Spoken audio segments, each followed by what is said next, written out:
What you got? By royal decree! Got me back. Let's keep going, team!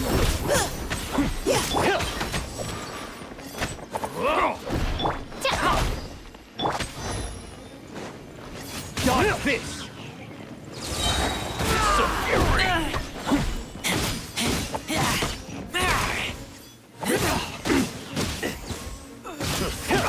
Job. You're open! Can't handle your drink! Midnight fantastic! Leave the wounded to me! Neutralizing threats!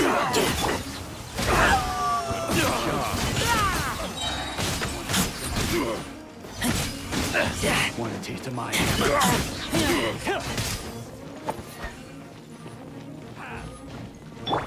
Think you can bully me? Look at you! Keep back!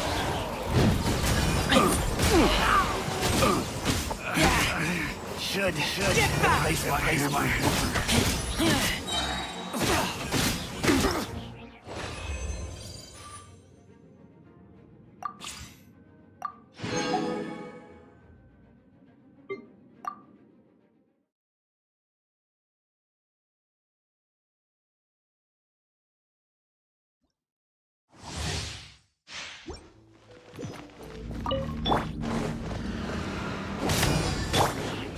Outlines your fate. Rain cutter. Everybody stand that power that ended Python. Time for your arraignment.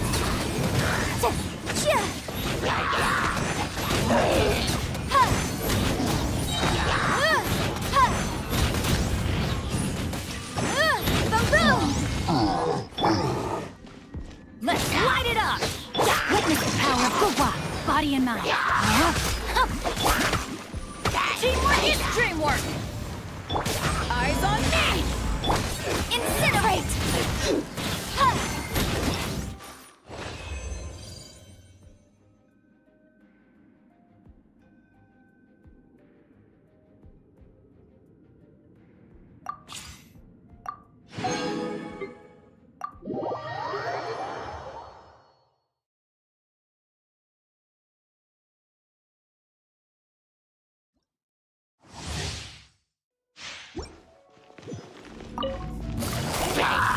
Gotcha. What's the hurt? Frostbite. You're in for a little shock. Things are about to get dicey.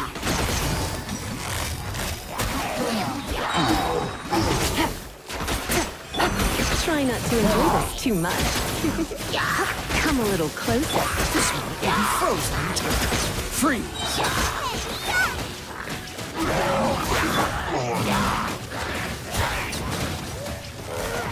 Quietly now. Game's up. Fun's over.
Many ladies in the court of Fontaine like to spray their perfume onto a delicate lace fan, allowing them to generate a pleasant fragrance with each flick of the wrist.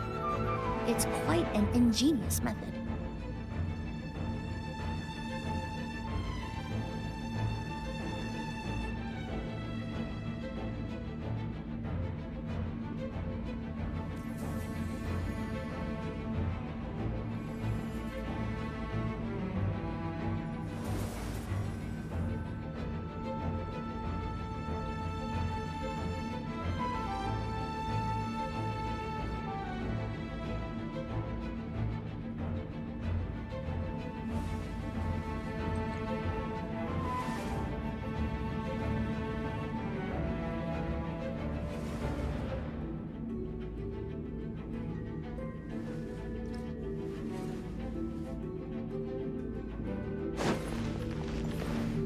Sorry,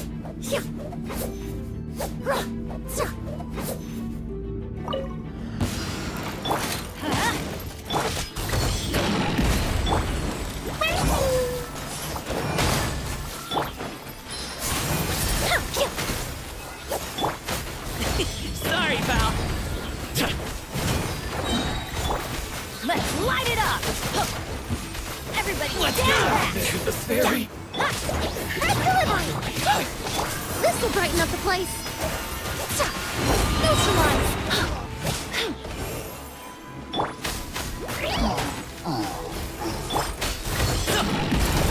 Mighty mythical beast! Teamwork is dreamwork! Coming through! Smile! Reconstitute! Russian floral!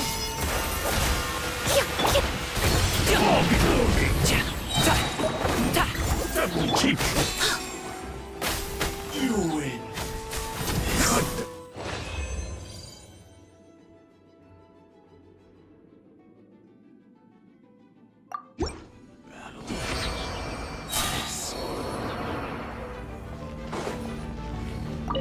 Neutralize!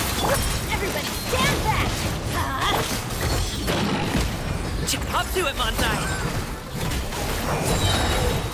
Let's get down to business. Stop here, please! To the fairy.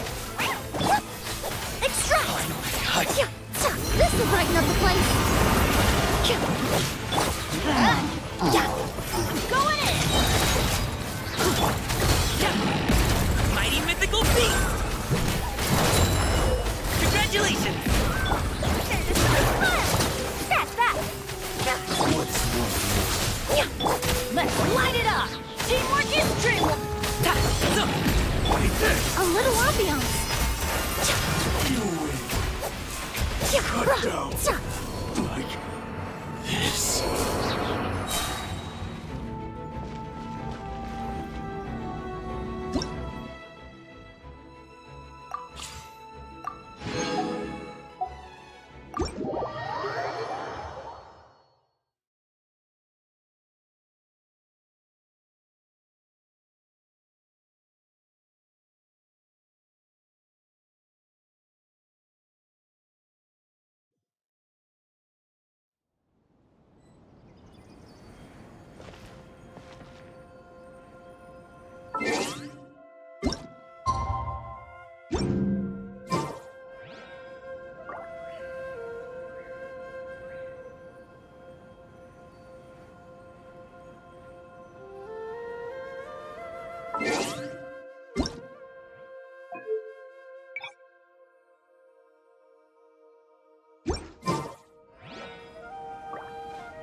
So troublesome.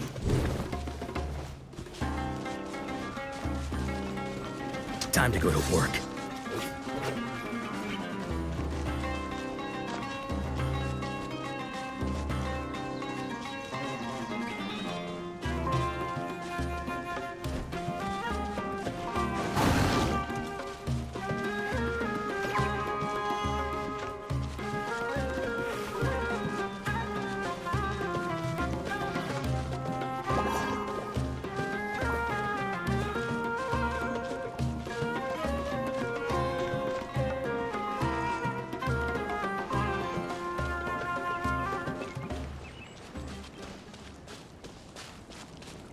Everything is guided along the right path. I'm drawn to fishing, and the fish are drawn to...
I thought I told him to spray it with water to retain moisture before applying the film.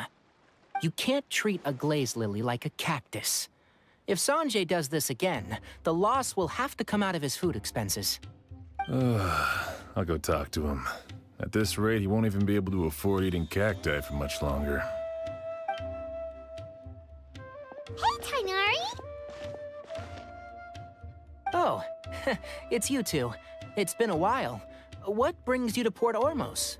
We didn't have anything to do, and this place looked pretty lively, so we decided to stop by. But, what's with all the flowers around here? Well, Port Ormos is currently organizing a flower exhibition featuring flowers and plants from all over Teyvat, so I came to help out. The exhibition includes flowers from every corner of the world, each with their own unique properties and needs. With that in mind, the curator commissioned a flower pot from Ksharuar capable of retaining heat and moisture. Even so, an expert is still required to develop tailored transportation and care plans for each type of flower. Oh, and that expert is you, right? Not this time, no. I'm just here to help out. The expert in charge is someone else. Mr. Tainari! Sanjay! He confused the poisonous bulbs with garlic shoots, and he ate them!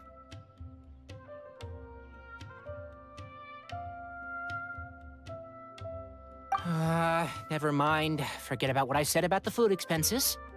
Apologies, Traveler, Paimon. Looks like I've got something to take care of. I'll be back in just a moment. Tainari's busy no matter where he is, huh?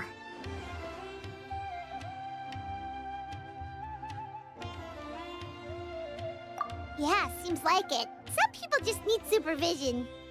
Well, looks like Tainari might be busy for a while. Let's take a look around the port in the meantime.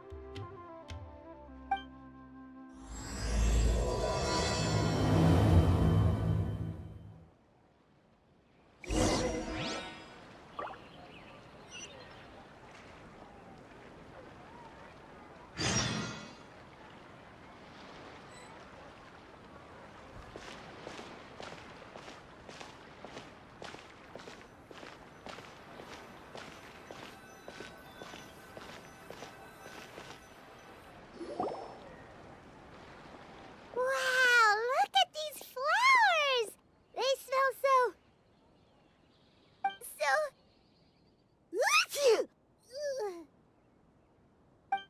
Huh?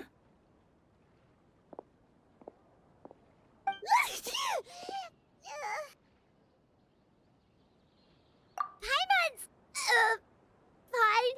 She's just got a little...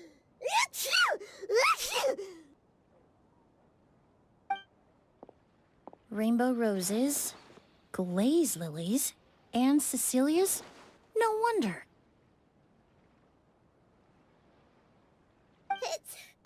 It's getting worse.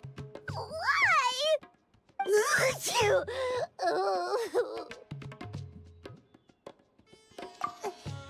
But, the hive I was fine just a moment ago. She didn't even eat anything weird. A moment of your time, you two? If it's not too much trouble, perhaps you could try this incense.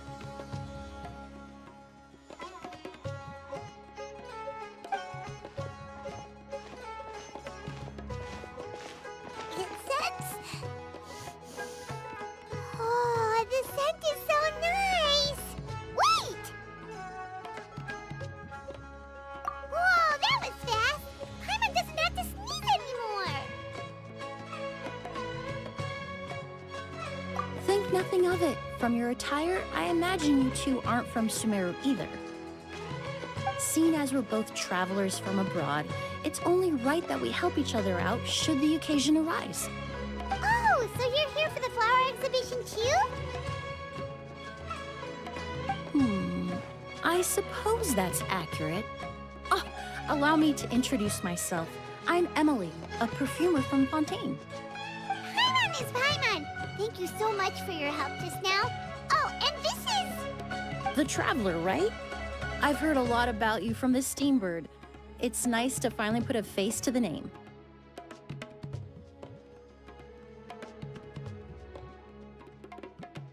What happened back there? Why did Paimon start sneezing all of a sudden? Have you ever heard of hay fever?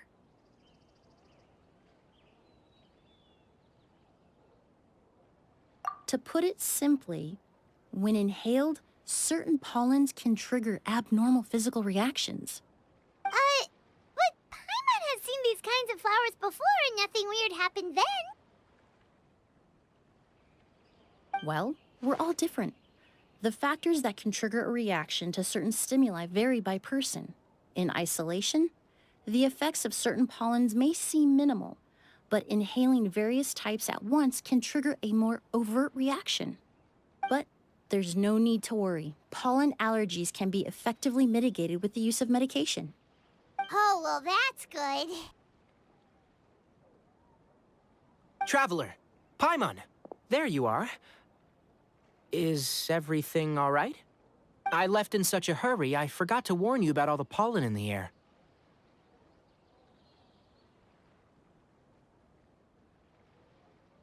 Emily? Ah, what a coincidence. Looks like my worry was misplaced then. The Traveler and Paimon are in good hands. It was nothing, really. We happened to run into each other shortly after my arrival, and I offered them a bit of help, that's all. I'm more curious as to why you thought the Traveler and Paimon were in danger. Allergies are highly unpredictable. If you were concerned the pollen might trigger a reaction, that must mean something similar has happened in the past.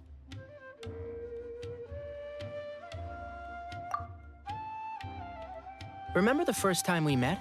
You fainted after inhaling Spirit Borneal.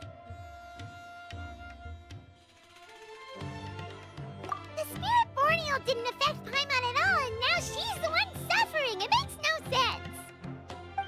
It's not really something you can make sense out of, Paimon. There are all kinds of allergies out there, caused by a variety of different factors. Some people are even allergic to almonds. It's not something you can generalize.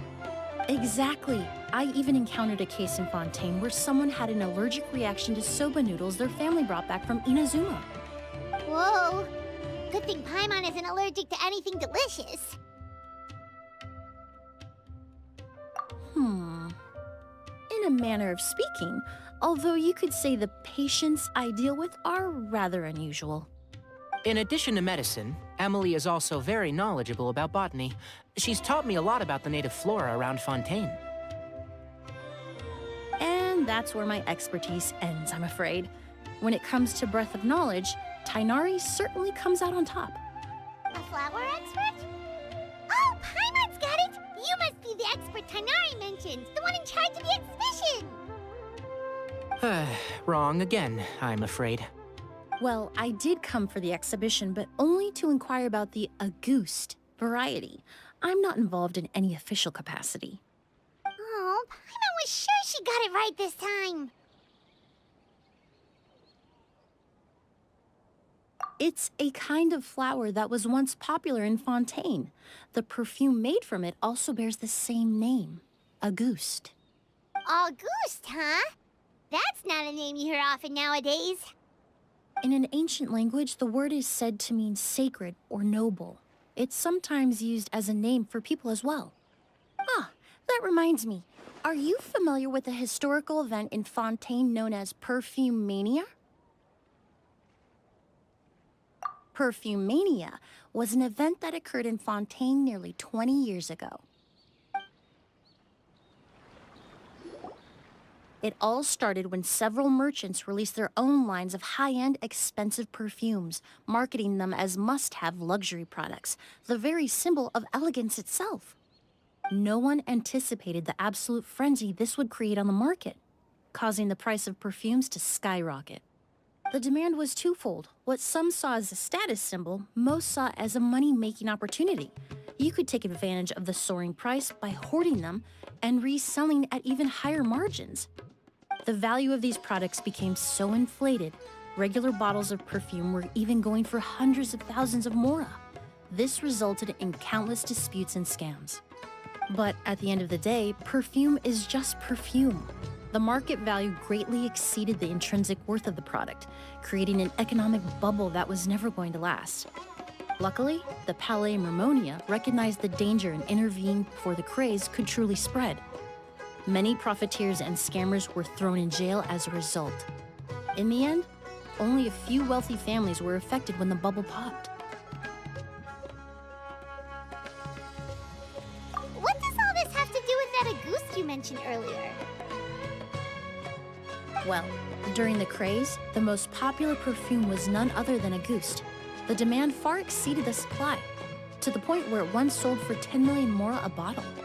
10 million? Then what about now? After the mania ended, most perfumes returned to a normal price. Auguste was the only exception. Its namesake, the flower used to create it, went extinct. As a result, no new bottles of Auguste have been made, and the value of the perfume remains exceedingly high. Indeed, the Auguste flower was not a natural variety, you see. It was specially cultivated for use in perfume making. When the bubble popped, all the flower beds used for its cultivation were destroyed in a fire. The variety has never been seen since. But you came to the exhibition to look for it? Ah, yes. I came to investigate a certain rumor that the Auguste flower has reappeared in Sumeru. It's causing quite the stir in the Fontaine perfume market. Traveler, we should help Emily look for it.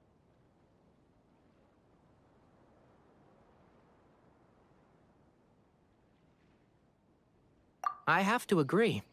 Emily wrote me to ask if I could look into the rumor, but the forest rangers haven't received any reports of new plant species recently. Even if I can locate the flower, I'm afraid you'll be disappointed, Paimon. I don't have any grand Mora-making endeavors planned. Divine, noble, one of a kind, all beautiful sentiments to be sure, but to me, they overshadow the very essence of the product. When it comes to perfume, I want people to forget the price and the prestige, and focus on the beauty of the fragrance itself. Wow, so noble. Of course, there's also a more practical reason. In recent years, low-grade counterfeit versions of Auguste have been popping up on the Fontaine perfume market.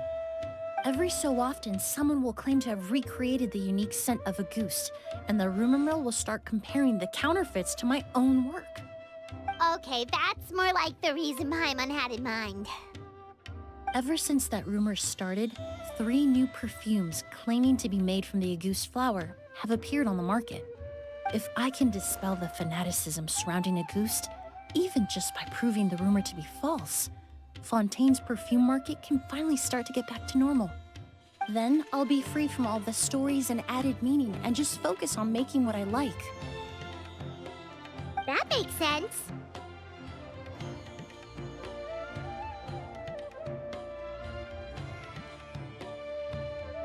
Oh, I would of course be grateful for your help, but I wouldn't want to trouble you.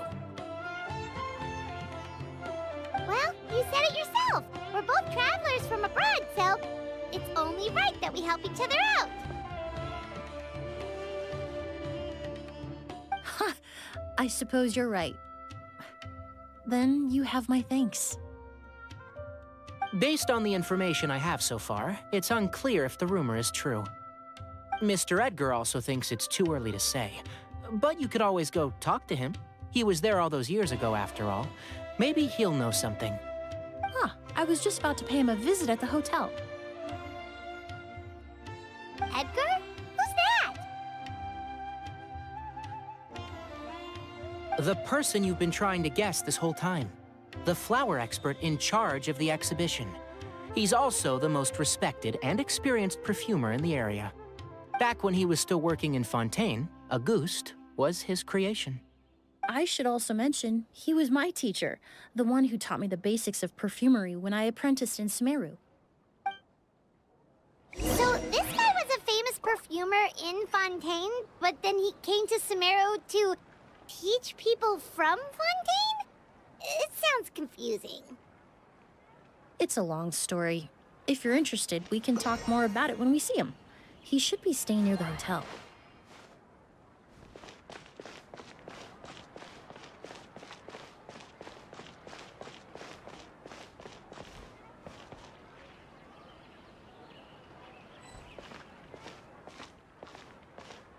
I thought Sumeru would be different, but nope, everywhere's the same.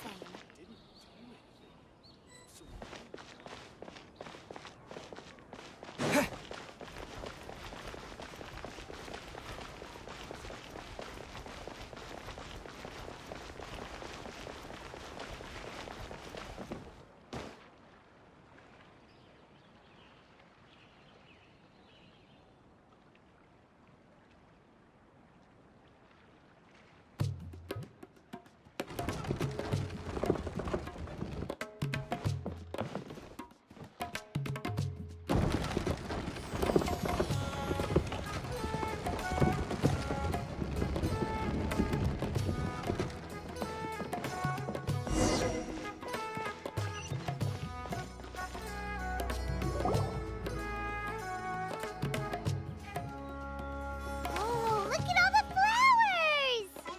Apparently, The exhibitor paid a large sum to rent out the hotel and surrounding buildings. They're being used as temporary storage facilities and lodging for exhibition personnel. Yeah, what if guests come early? They won't have anywhere to stay. Also, renting out this big of a hotel, how are they gonna make that more of that?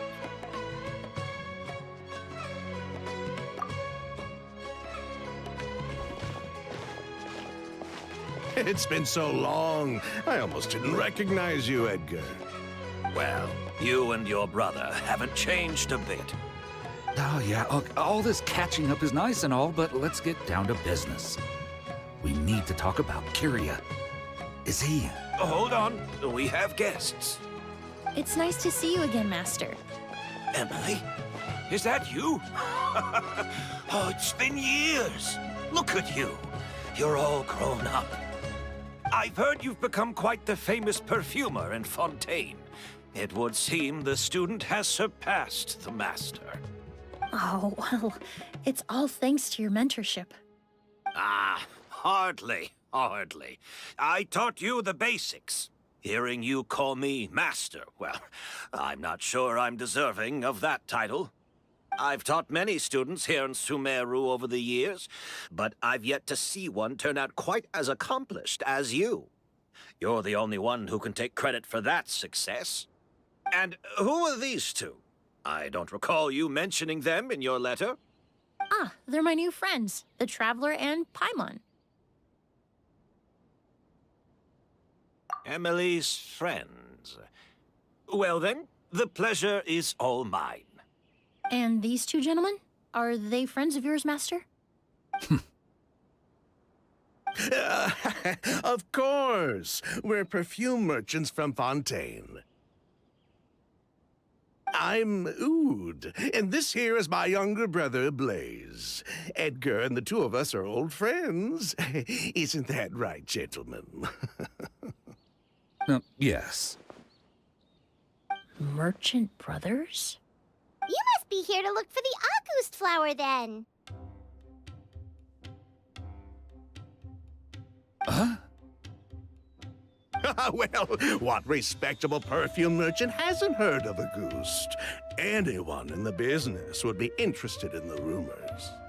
I'm guessing you're here for the same reason, Emily. We were just about to get into it, so you three might as well join in. I commissioned a few eremites to do some scouting for me. They searched all over Sumeru, but there were no sightings of the Auguste flower. That being said, there are people in Port Ormos who claim to have smelled a unique fragrance on the streets. Definitely floral, but still distinct. Some of them were merchants who lived in Fontaine 20 years ago. According to them, the fragrance smelled exactly like the Auguste they remember from back then. A one-of-a-kind, divine, and noble scent.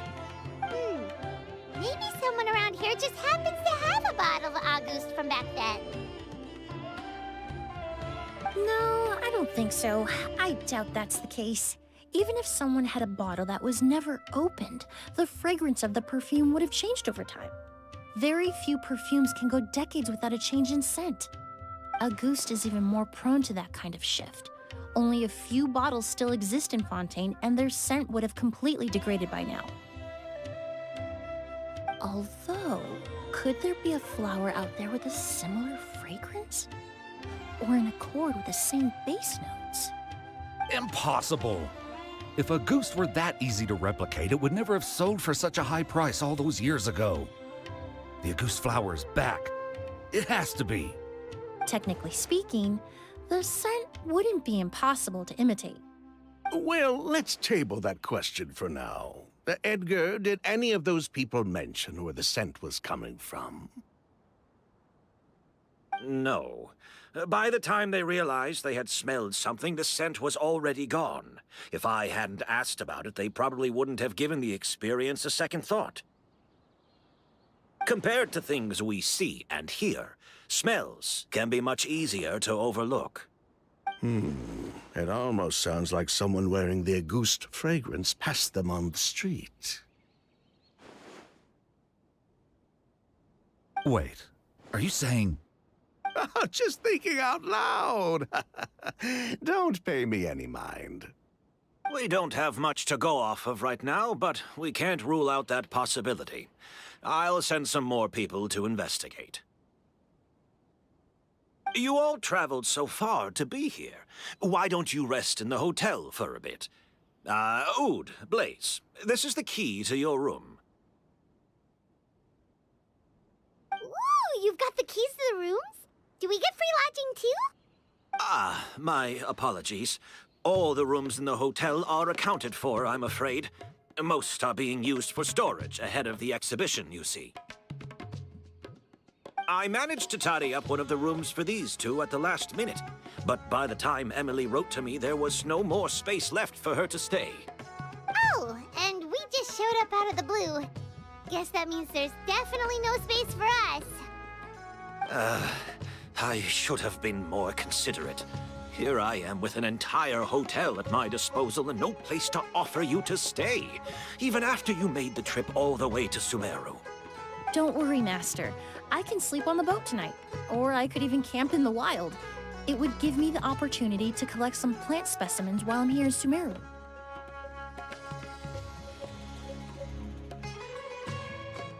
Oh, even better. Although, would it be possible for me to leave some of my luggage here? It would be rather cumbersome to take it camping. It shouldn't take up too much space. Well, about that.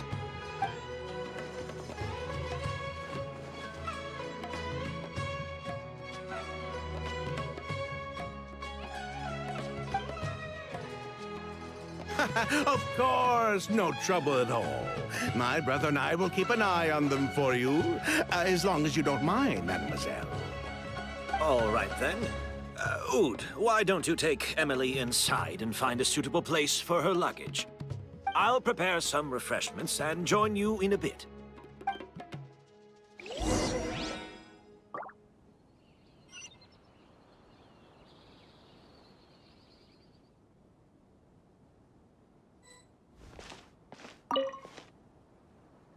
I'm sorry I couldn't offer you a room.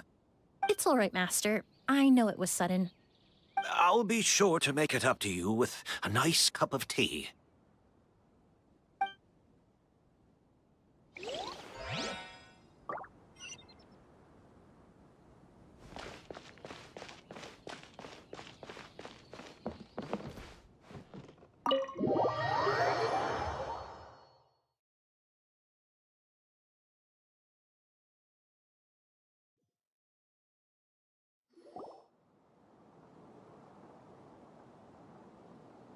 Whoa, the smell of flowers is so strong. Didn't Edgar say he tidied up around here? There's still so many flowers. Paimon took a peek through the window earlier and his house was packed with flowers. Looks like this exhibition is gonna be huge. No, that's a florist thing. We work closely with the essential oils of various plants. But to maintain a sharp sense of smell, most perfumers prefer to keep their homes free of strong odors. Oh, guess there's just too much to store for the exhibition then. Oh, this room seems to be a connected suite, and my brother will be staying on the other side of the suite. Blaze, while you're out, why don't you bring our luggage over as well?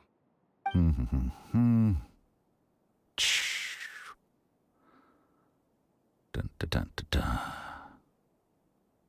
dun. Blaze! Yes, of course. All right, then. Where can we find your luggage, mademoiselle? Blaze will go fetch it for you. It's still at the port. In addition to some daily necessities, there's also a case of amber wine that I brought back from Fontaine. Could I trouble you to bring that back as well? It would be the perfect way to repay you for your hospitality. How generous. I should thank you on my brother's behalf. You've stumbled upon his weakness. He's aloof about most things, but alcohol is his one true love. Is that so?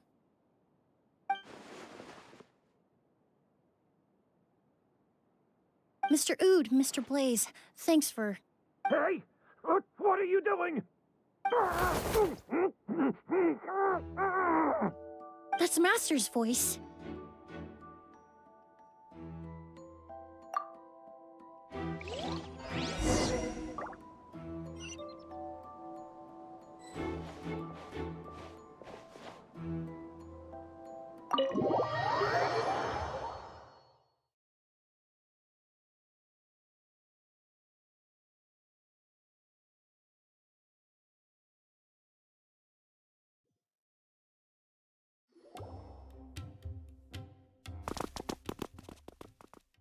Edgar! Master! Hey, Edgar! Are you all right? Can you hear me? Who did this? Kirara. August.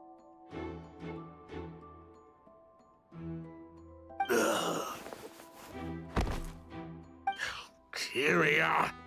Hey, Edgar? Edgar! No, don't shake him. He's injured. Just leave him to me. You two can...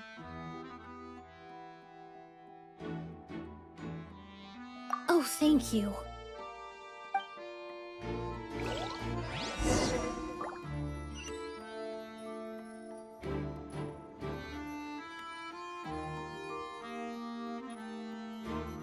Skin is flushed, pupils are dilated, but he's still breathing.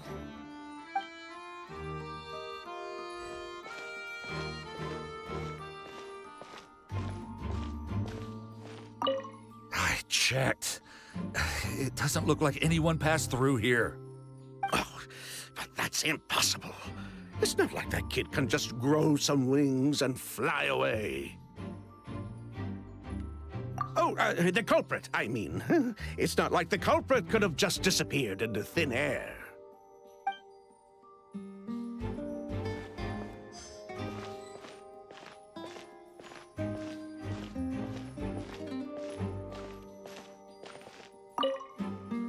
That strange smell around here. Is it coming from this bottle?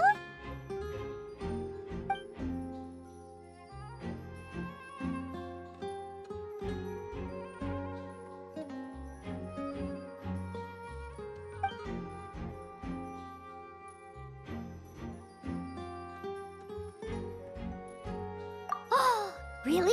You think so?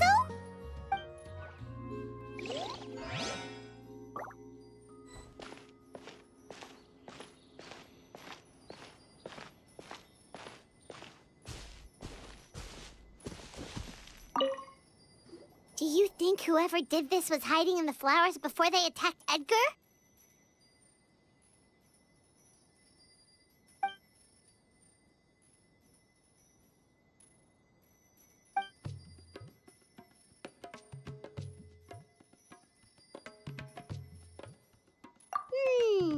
True.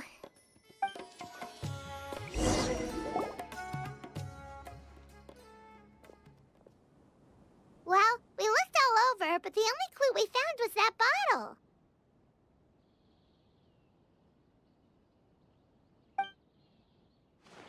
The most important thing we can do now is focus our efforts on treating Master. Can you help me move him inside?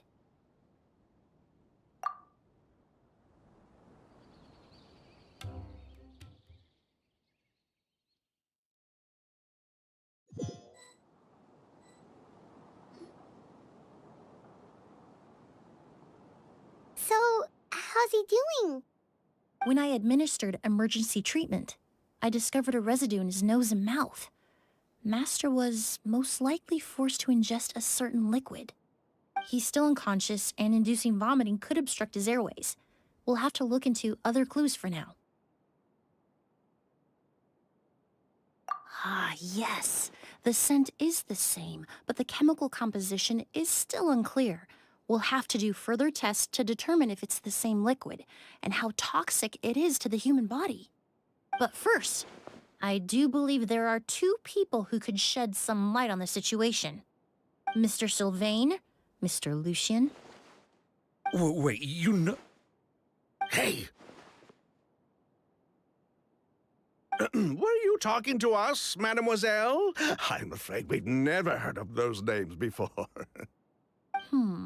Before arriving in Sumeru, I asked a friend from the Special Patrol to look into the creators of Auguste. There were 4 people in total. The perfumer, Edgar, the one thrust into the limelight, and 3 others. A researcher from Sumeru responsible for cultivating the Auguste flower, and 2 merchant brothers responsible for promoting the product on the market. The 2 brothers capitalized on the mythos surrounding Auguste. Their actions lured in numerous speculators and profiteers, inflating the price of Auguste even further. In the end, they were sent to the Fortress of Meripede for falsifying their accounts and destabilizing the market. If you do the math, they should be out of prison by now. And what does that have to do with us? There are countless merchant families in Fontaine. You gonna accuse them of being criminals too? Every time your brother called you Blaze, it took you several seconds to respond. But when I called you Lucien just now, the name registered immediately. Ah, Miss Emilie, out of respect for your position as a famous perfumer in Fontaine, I'm inclined to believe that was simply a poor attempt at humor. You have a bright future ahead of you. You wouldn't want to develop a reputation as someone who throws around false accusations, especially among merchant circles. You claim to be regular perfume merchants, and yet, when I brought up amber wine, you took it to be alcohol. What? Amber wine is a perfume I created several years ago. It wasn't particularly renowned, but I'm certain any respectable perfume merchant in Fontaine would know of it. Unless, until recently, they were living somewhere completely cut off from the perfume world. Somewhere like the Fortress of Meripede, perhaps? Emily, you little...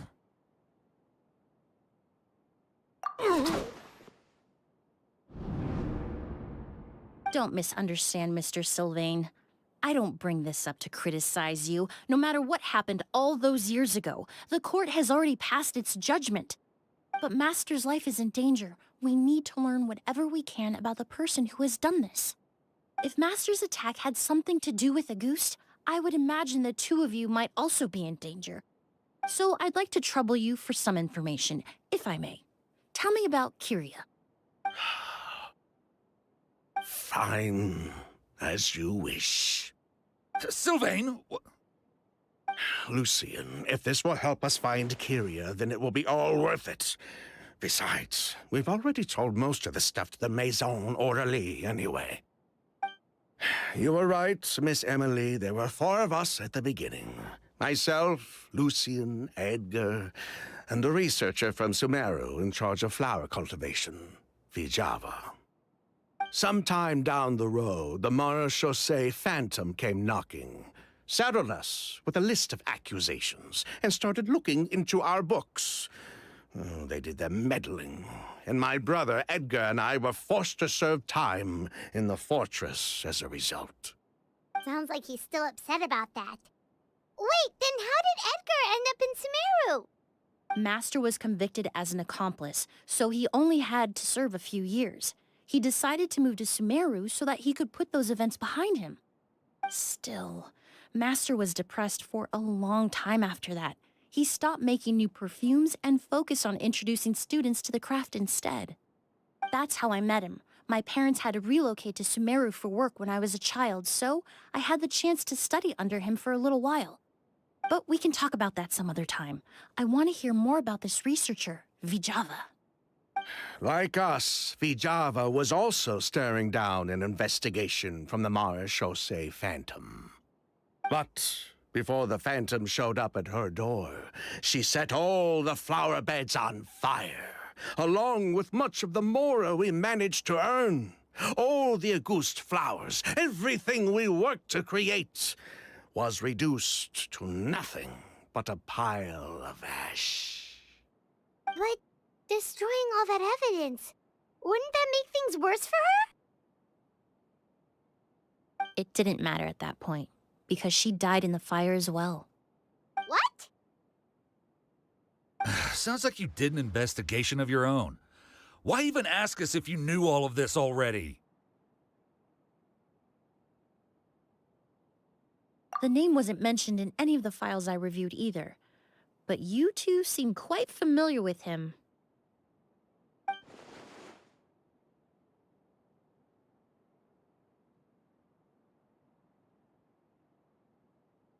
Kiria was Vijava's younger brother.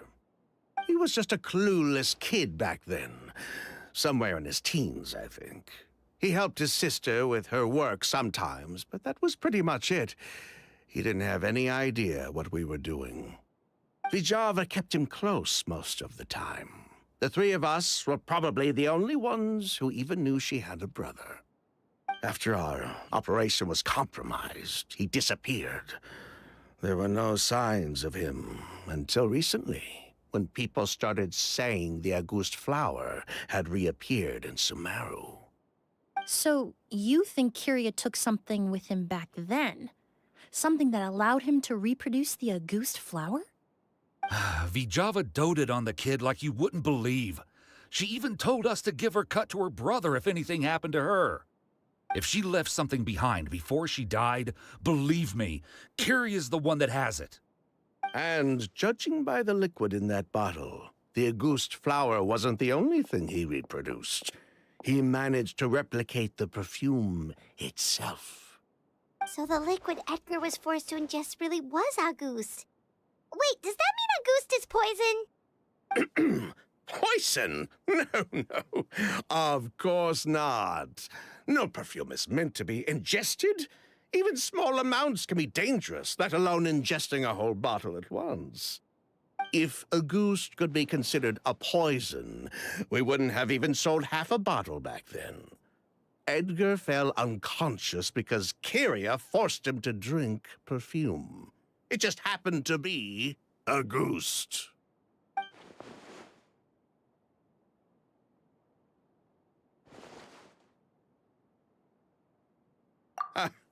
He probably thought we had something to do with his sister's death. But to tell you the truth, I have no idea why she did all that. We're not looking for Kiria because we have it out for him. We just wanted to see how he was doing. And, if possible, work together to bring back August. We only went to prison for a bit of fraud and market manipulation. It had nothing to do with the product itself. As long as we keep things honest this time around, bringing the product back to market would almost be like honoring his sister's memory. So that's why you never mentioned Kiria during your interrogation? Yes, exactly. We were just looking out for the kid. Anyway, that's all we know. If you're looking for information on what's in August, or what to do if you ingest it, there are only two people to ask. Edgar or Kiria himself. Well, at least we're able to say for certain that the substance Edgar ingested was in fact August. That gives us a direction for further testing. Well then, I'd say that was a very enlightening discussion. Well, glad to hear it. Lucian, let's head back to the room and rest a bit. With everything that's happened, there are things that need reconsidering. Yes, of course.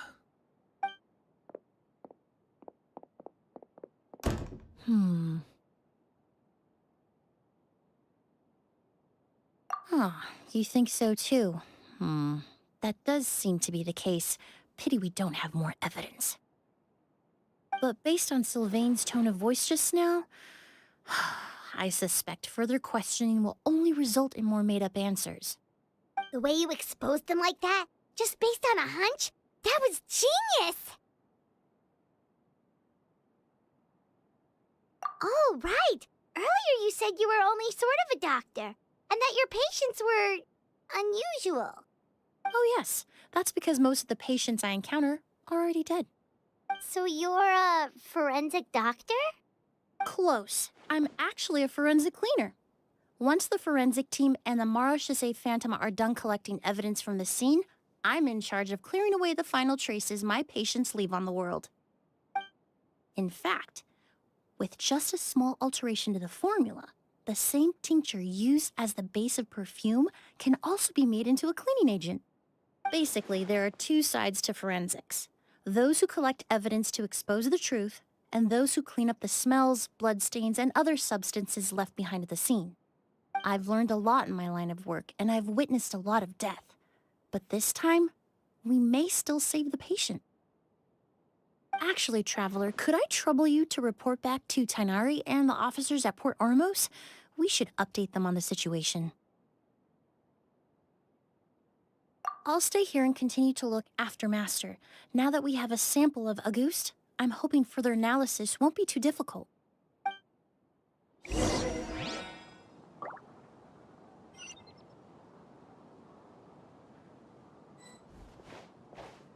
Master looks a lot older than when I last saw him. I just hope he can hold on.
Ancient books.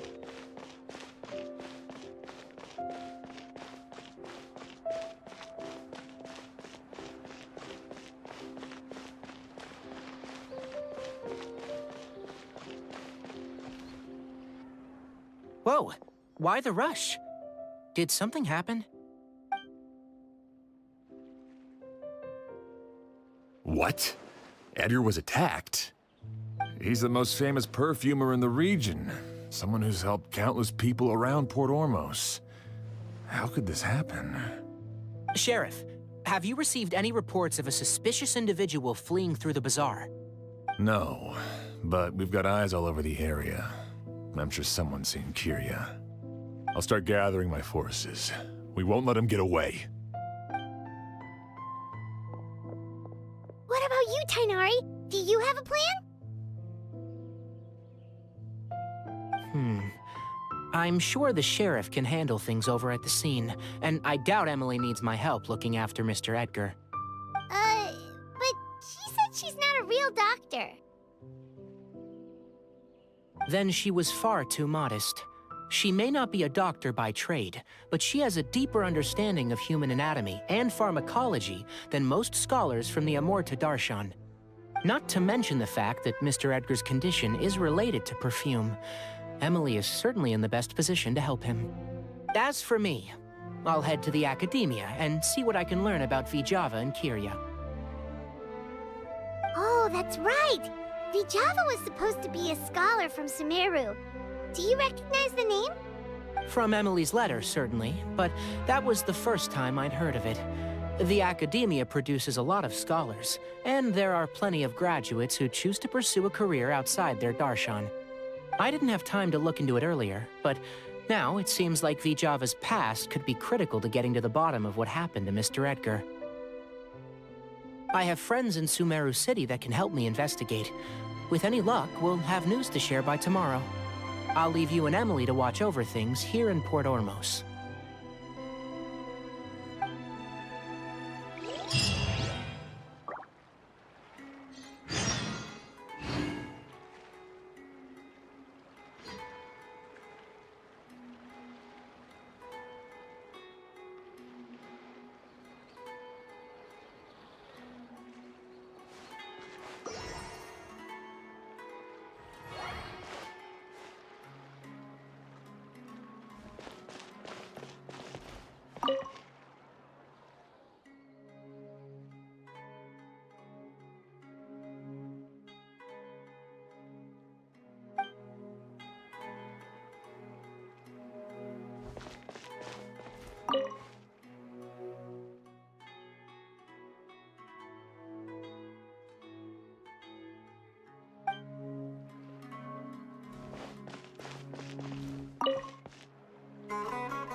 Well, it's been a day. Wonder if Tainari's discovered anything. But things weren't looking good with Emily's master yesterday. We should check on things at the hotel first.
No longer in critical condition, thankfully. He's still very weak, but with a bit more rest, he should regain consciousness soon. My chemical analysis of Auguste also went smoothly, although it certainly raised some questions. I was able to identify the components that give the substance its fragrance, but I also noticed an abnormal trace of elemental energy in the sample. Elemental energy?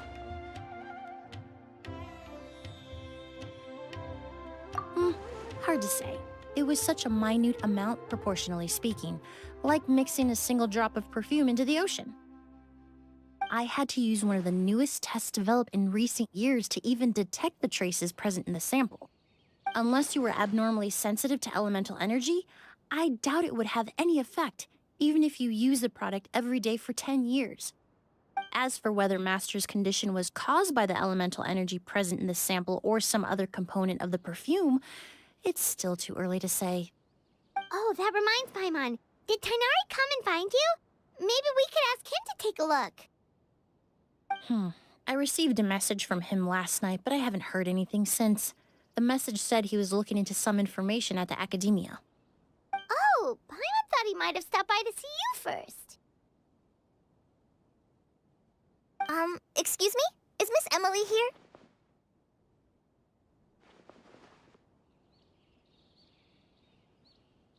Oh, perfect! Familiar faces! Traveler, Paimon, you're here too!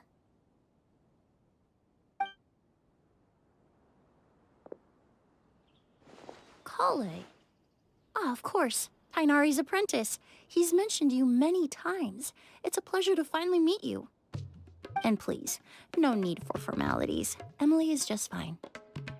Oh, okay. Nice to meet you too, Miss, Emilie.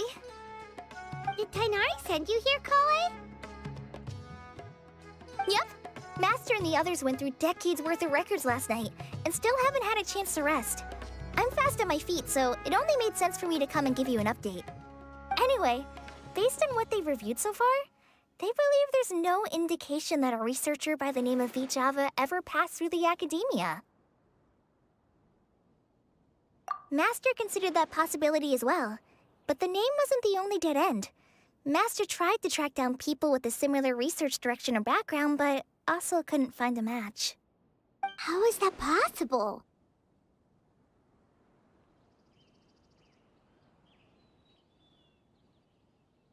It's starting to seem very likely. If we want to figure out her true identity, I'm afraid another conversation with those two merchants might be our only... Hey! Lucian! It's Sylvain! Wait, you don't think Curio came back, do you? That seems impossible. If someone came in or out of the hotel just now, we would have seen them.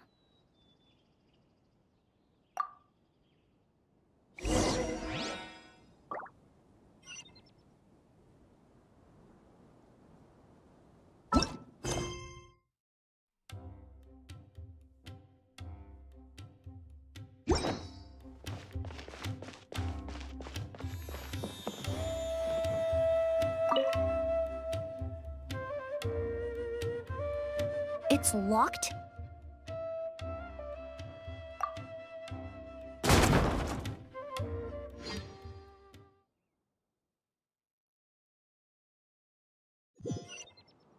There's no one here. Lucian! Lucian! That's Sylvain's voice! Hurry, let's check next door!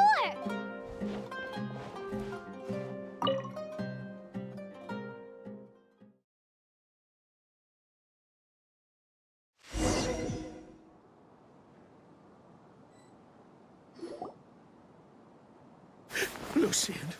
Lucian! Come on! Wake up!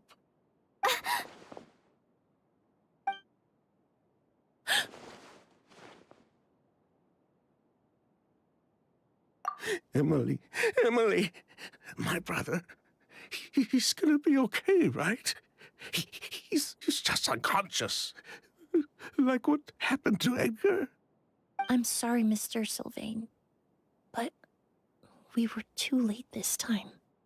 No, no, that's not possible.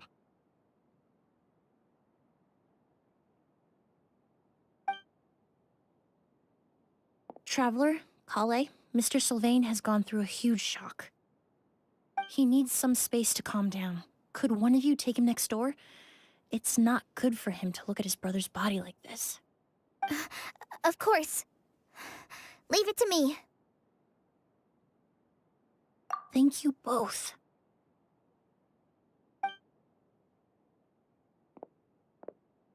Mr. Sylvain, let's get you up. Here, take my hand. Nice and slow.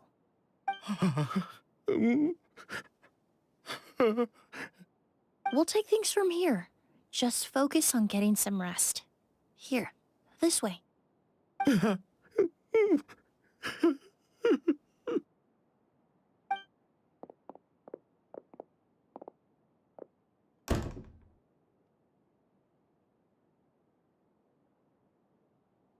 Poor guy. He's like a shell of his former self. He may have made some bad decisions in life, but right now, Paimon can't help but feel sorry for him. Good person or bad, the death of a loved one is equally painful. All the moments he shared with his brother, every hardship and triumph they endured together, are now memories he has to carry alone. If Kirara really was behind this, then what exactly did he do to Lucian? Lucian can no longer speak, but the traces left behind by his death most certainly can. Traveler, I've got things covered here at the scene. I'll leave you to contact the sheriff.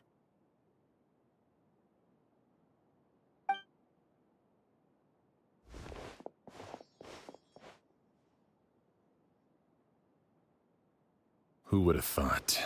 Yesterday's case is still up in the air, and now this happens. Miss Emilie, I heard you're an experienced forensic doctor. Have you been able to discover anything? Oh, I'm not actually a forensic doctor. I just happen to have some relevant knowledge. I did take a look, though. Judging by the temperature and rigidity of the body, it appears the time of death was sometime last night. I'd have to do a more thorough investigation to find out more. Then, would you mind helping us investigate? Before he left, Tighnari said we could trust your judgment if something like this were to happen. Of course, I appreciate your trust. Many of the traces left behind at the scene will fade with time, so the sooner we investigate, the better. We'll help too. We don't know much about dead bodies, but you can leave the other clues to us.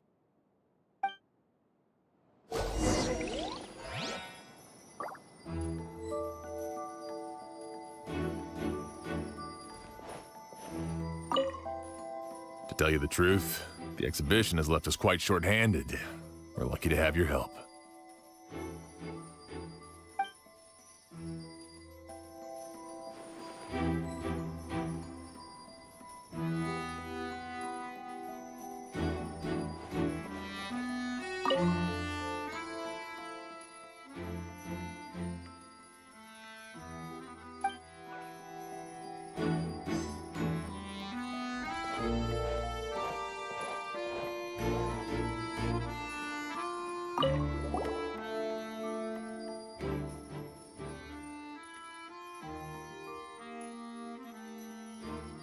And the windows are shut tight too. Seems like the only way to get in would have been through Sylvain's room.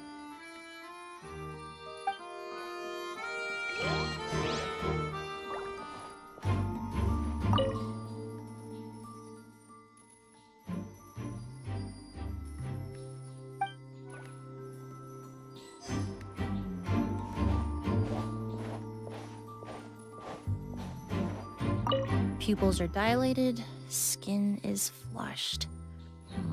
No overt external injuries or signs of a struggle.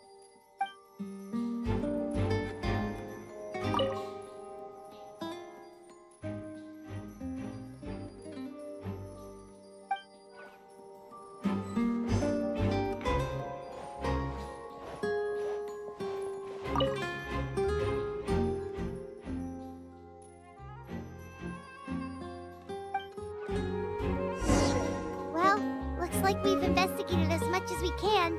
Let's go report back to Emilie and Shiam.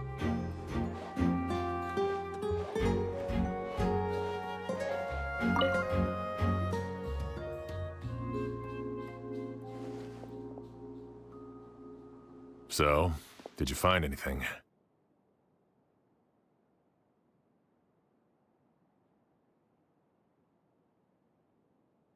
Paimon can show you.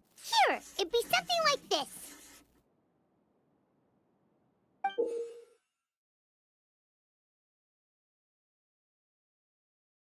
But entering through the room next door without alerting Sylvain... Wait, you don't think Sylvain could have been the one who... No, his reaction to the loss of his brother seemed genuine, and he doesn't have a motive. Then what could have happened last night? I know Sylvain is still in shock, but he's our only available witness. We have to take his statement. I agree. Also, I've made some new discoveries, so we might as well head next door and go through everything together.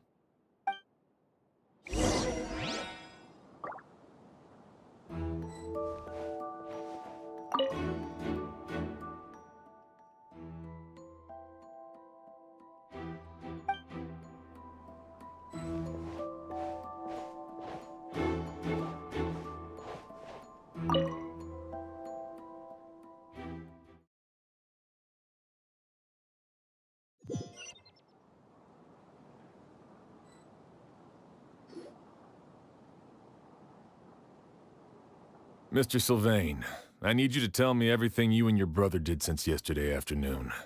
Did you see or hear anything strange? After Kirara attacked Edgar, my brother and I were incredibly careful. We returned to our rooms and decided to lock all the doors leading to the hallway. The only door we kept unlocked was the one connecting our rooms.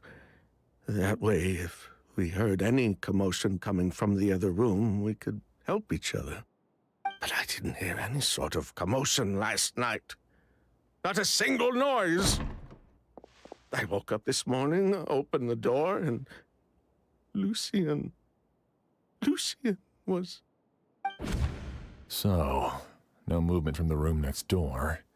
No forced entry via Sylvain's room. No signs of a struggle at the scene. And no external injury on Lucian's body. What kind of cause of death are we dealing with here? I did notice a few things about the body. Lucian's pupils were dilated, and his skin was flushed. Very similar to Master's symptoms after the attack yesterday. There weren't any traces of liquid in his mouth or nose, so it's unlikely he was forced to ingest anything.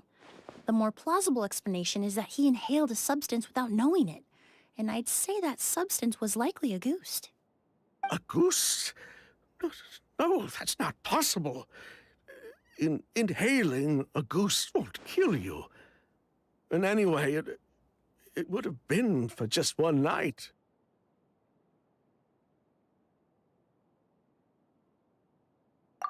No, that's not what I meant. Emilie, you ran your tests, didn't you? Go on. Tell everyone whether you found any poison. No, I didn't find any common toxins.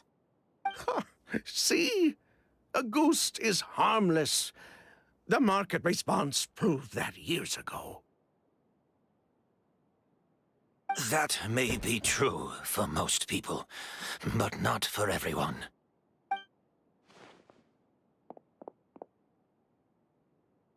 Master! Edgar? You're up and about already? Thanks to Emilie, I'm out of the woods for now. Sylvain, no matter how hard you may try to hide it, the truth will always come to light. Edgar! Even if we could keep it a secret for another 10 or 20 years, do you think Kirara would just let us be? No, he would never give up. Not if he's doing all of this for Yelena.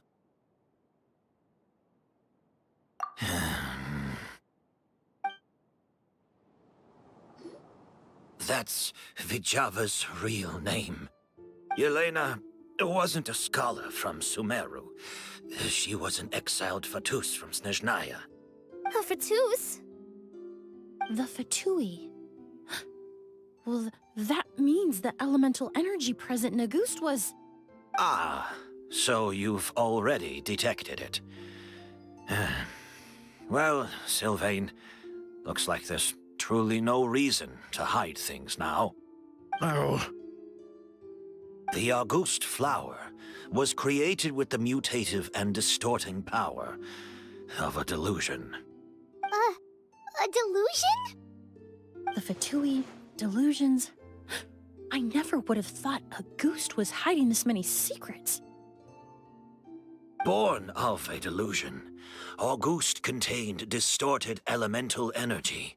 A prolonged exposure over many years could have a harmful effect on the body.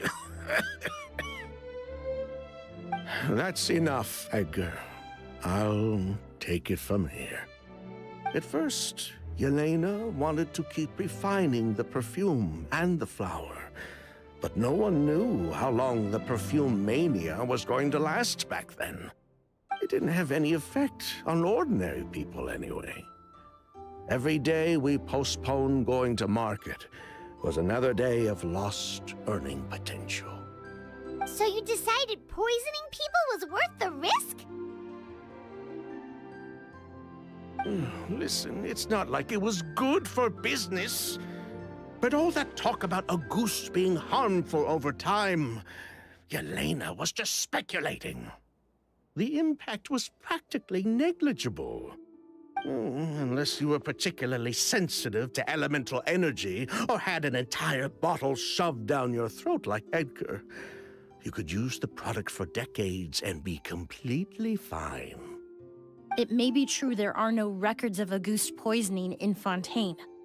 But even if no one was acutely poisoned, willfully bringing a product to market despite explicit knowledge of its harmful effects is still a serious crime.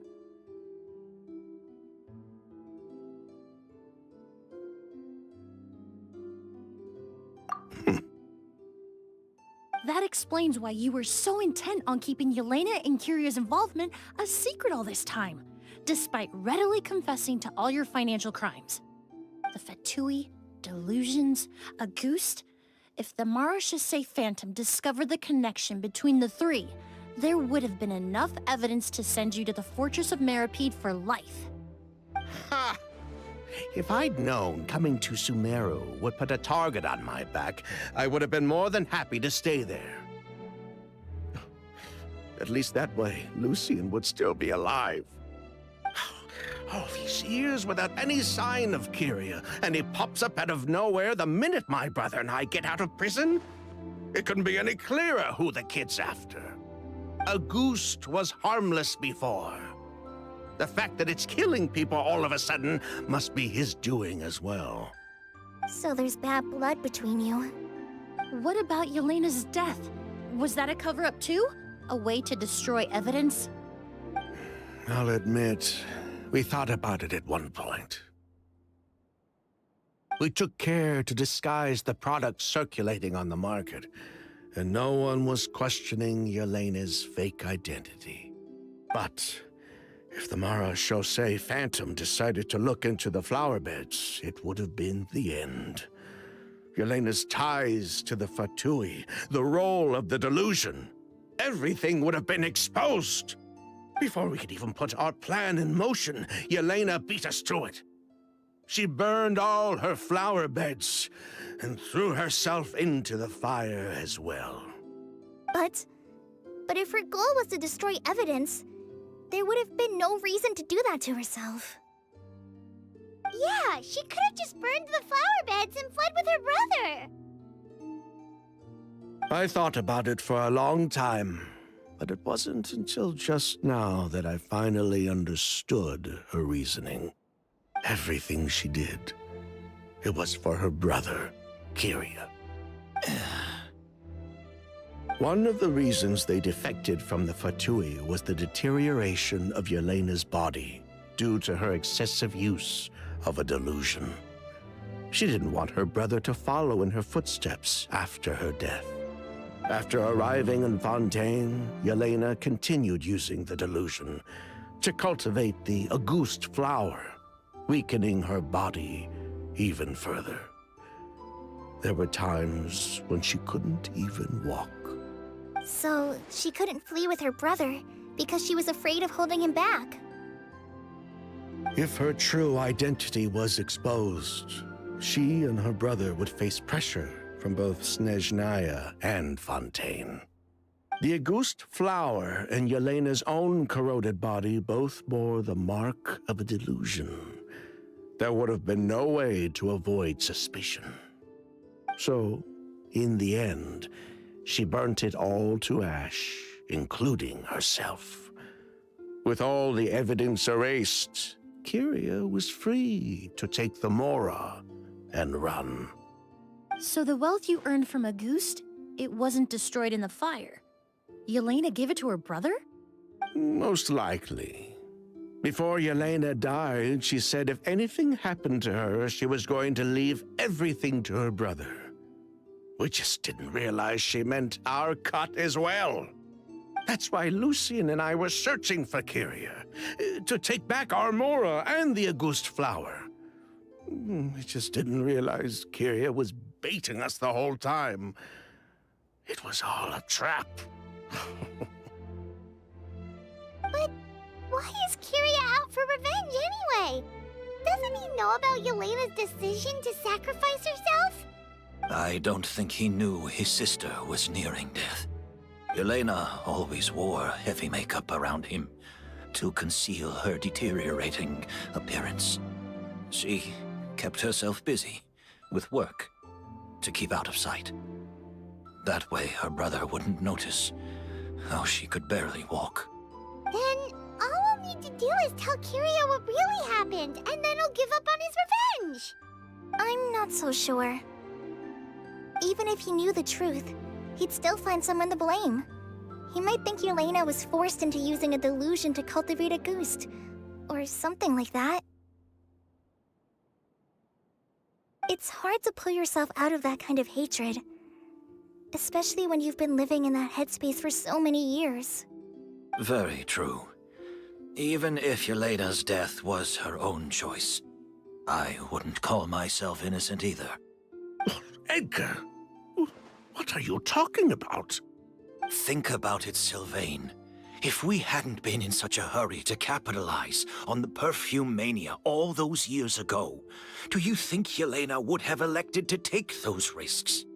If we hadn't been so blinded by greed, so insistent on increasing the scale of the flower cultivation, do you think Yelena's health would have deteriorated as fast as it did? If we hadn't invited the Marechaussee Phantom to our doorstep by breaking the law at every turn, Yelena could have survived. She knew her limits. She knew her days were numbered. Maybe it was for her brother, but she was in it for the Mora just as much as us. We were just trying to earn a bit of Mora. And what, we deserve to die for that? Target me for being the mastermind, sure. But what about Lucien? He was just following my orders. Lucien's crime, Was it really so extreme that he had to pay for it with his life?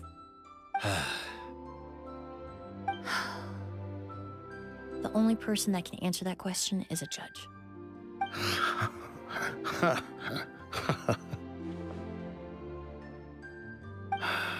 Fine. I've said my piece anyway. Drag me back to Fontaine to stand trial. I don't care. 3 people from Fontaine, 1 from Snezhnaya, and a crime committed in Port Ormos. What a headache.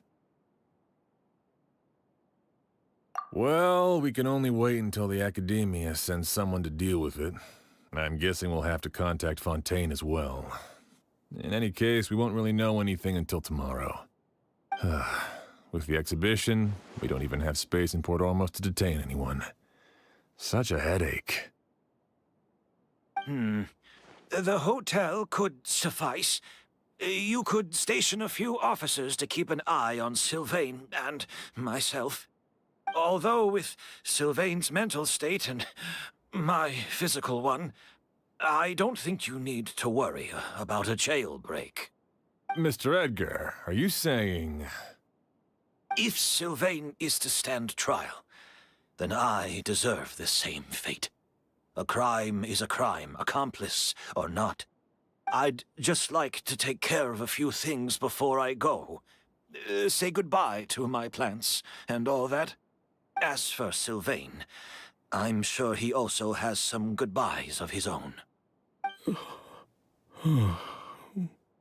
Would you be willing to grant that request, Sheriff? Well, all right. I'll talk to the Academia.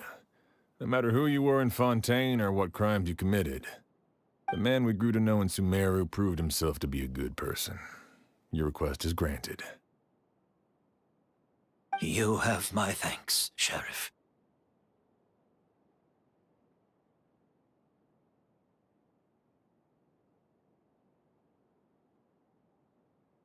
Happened tonight? Oh, you mean the possibility that Kirya might try to finish what he started? Yeah, all we know is that he uses a goose to poison people, but we still have no idea how to catch him in the act. If he targets Sylvain or Edgar again, we might not be able to stop him. That may be true, but what if we can take advantage of his desperation? If we take advantage of this situation and lure him in on purpose, we might finally have the chance to talk to him. Master, no. That's too dangerous. So, that's your plan. If Kirya learns we're being taken away tomorrow, his last chance to enact his revenge would be tonight. In other words, you want to use us as bait to capture him. Capture? Not necessarily. I just want to talk. What? Are you afraid of him? Afraid? This is my only chance to make him pay for what he did. I'm spending the rest of my life in prison anyway. I can't just sit back and let him ride off into the sunset with our fortune. There's no way I'm letting him get away with it. Not after what he did to Lucian. As for the danger, everyone else just needs to make preparations in advance to protect us. I'll admit, it could work. We just need to spread the word that Edgar and Sylvain are leaving tomorrow. Then I'll station some of my men around the hotel. If we have your assistance as well, our chance of success would be even higher. I still have some reservations. But if you insist on carrying out this plan, I won't deny you my help. I'll also keep watch. Although I think Sylvain and myself should remain alone in our respective rooms. If Kirya noticed another person in the room, he might decide to turn back. And besides, it's possible he's already transformed Auguste into a potent toxic gas. You mean if he doesn't see a way to get his hands on the two of you, he might get so desperate that he'll just start using a goose on everybody? If that were to happen, everyone standing guard, even the innocent citizens in Port Ormos would all be in danger. That's why everyone else needs to keep to the shadows.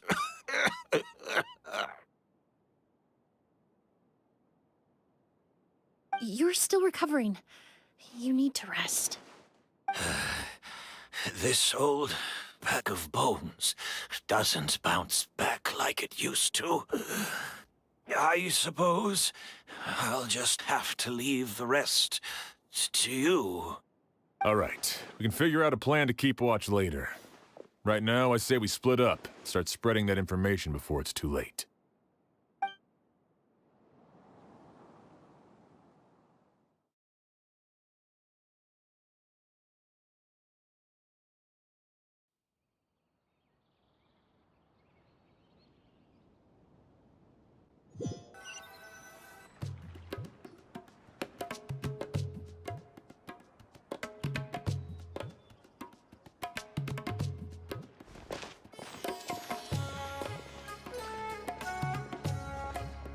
Have you heard? Mr. Edgar's been detained. He's being taken away tomorrow. What? He's the one who helped craft all the fragrances for our shop. He taught my child how to make perfume. How could this happen? He hasn't been convicted yet. Let's just wait and see what the court has to say. Oh, everyone on the street is talking about the rumors. No matter where Kiri is hiding, he must have heard them by now. Let's head back to the hotel and take a break. We can see how the other preparations are going while we're at it.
Sheriff Xian wants to talk to you and the Traveler about our plans for the Night Watch.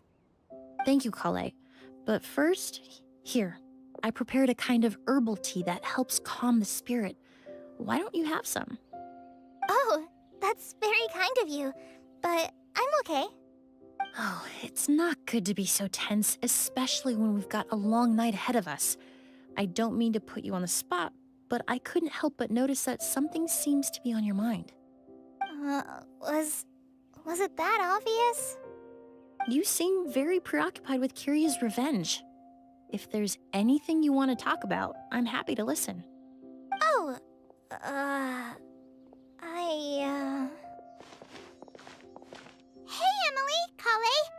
Oh, are we interrupting something? No, not at all. This will be easier to talk through with you here anyway. I've just been thinking. If Kiria has the capacity to commit murder while remaining completely undetected, why didn't he target Sylvain along with Lucien last night? There was just a single door separating them. If his intention was to target both brothers, then there was barely anything standing in his way. Don't you think? When I accompanied Sylvain to his room after Lucien died and saw how distraught he was, I suddenly realized. Maybe Kiria did that on purpose. Maybe he wanted Sylvain to experience the pain of losing a loved one before he completed his ultimate revenge. So did he attack Edgar as a warning then? To scare Sylvain and Lucien? Based on what we've heard about Kiria, that may very well be the case. Losing his sister all those years ago. What has been going through his head? What has he been forced to endure? Whenever I get to thinking like that, I just can't help but wonder. If I were in his place, would I be able to let go of that hatred? I'm sorry. I know I shouldn't think like that. Not after everything he's done. But I just can't help it. There's nothing wrong with the way you're feeling. Empathy is a part of human nature. In all my years of cleaning up crime scenes, I've witnessed countless families mourn their loved ones. Their cries of devastation and anger still echo through my mind, even now. Some of them even try to stop me, begging me not to erase the last remnants of their loved ones. But getting swept up in those emotions will corrupt your judgment. Surround yourself with fragrance for too long, and your sense of smell will become dull. Allow yourself to be consumed by your emotions, and you lose the ability to think rationally. So while you hold on to that sense of empathy, you also need to ask yourself, do Sylvain and Lucien really deserve to die? How much did they truly know about the Fatui and the delusion? Did they force Yelena to make those decisions? Answering those questions requires a lot of time and evidence, while a single act of vengeance can put those answers forever out of our reach. I've witnessed a lot of deaths in Fontaine. When someone dies, a certain amount of information can be inferred from the traces left behind at the scene. But generally speaking, death will just leave most questions unanswered, and the whole picture ever incomplete. Once you're consumed by hatred, it will become next to impossible to think about things that way. For someone like Kiria, I'm sure right and wrong lost all meaning a long time ago. You're right. The fact that we can approach these questions from this perspective isn't because we're more rational than them. It's because we're fortunate enough not to have suffered that kind of loss. But that also makes us perfectly positioned to stand on the outside and try to pull them back from the brink before it's too late. I understand Kiria's decision, but I still want to stop him. Master, Sylvain, and Kiria. They all deserve to survive. Huh. The fortunate and the unfortunate.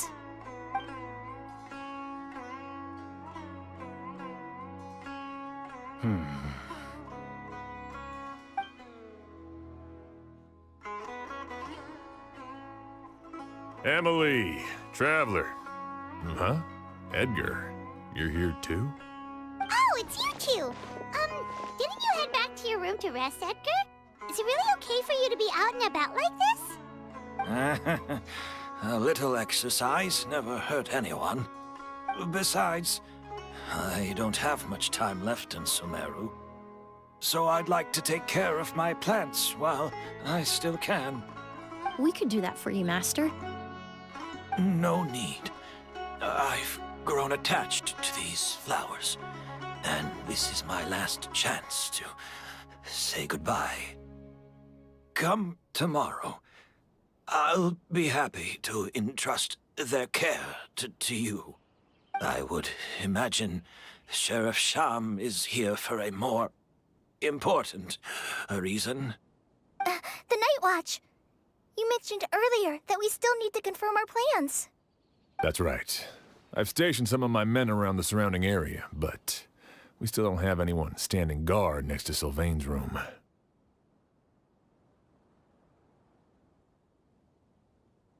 Exactly.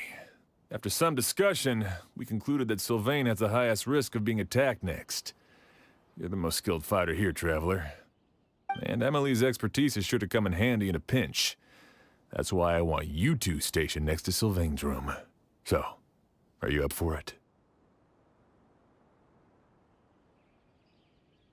Sounds perfectly reasonable. I'll be glad to have your help tonight, Traveler.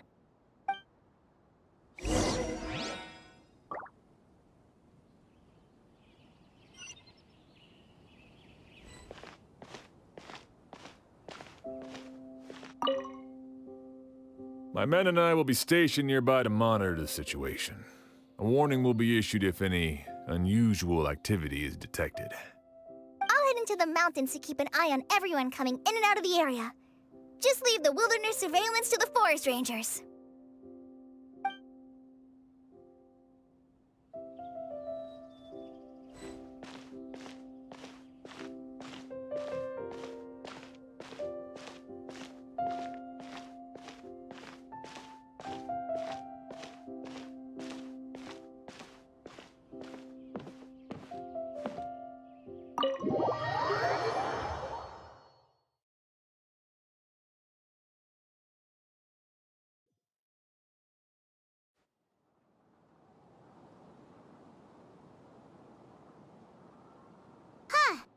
Not a peep. Has Kirya given up on his revenge? Guess we'll have to keep at it.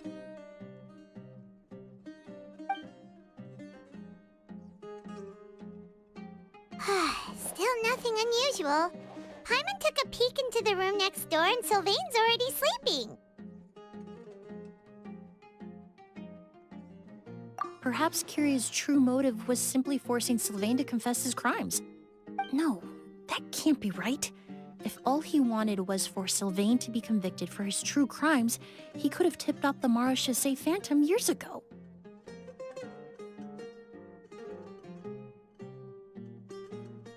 There must be something we're missing. Something extremely important. Maybe we just need to calm down a little. How about some tea? That herbal blend from earlier was pretty tasty.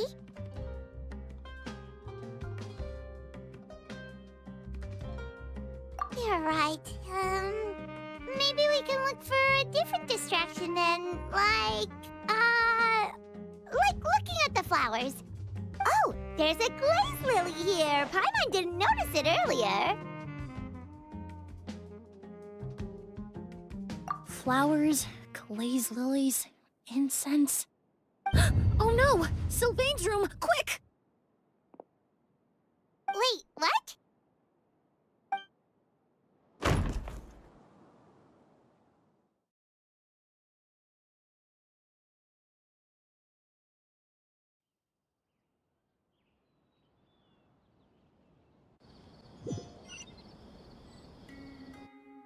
Hey, did you hear? Someone was attacked again last night. It was the older of the merchant brothers, right? Yeah, I think his name was Sylvain. Poor guy was murdered in cold blood. First it was Mr. Edgar, then that merchant named Lucian, and now this. Listen up, everyone. This is an active crime scene. Please, no loitering. It's been 3 days and they haven't even caught a glimpse of the guy. What is going on? Do you think it could be the work of an evil spirit? I mean, how do you get away with something like that with so many people watching? Keep it moving, everyone. No loitering.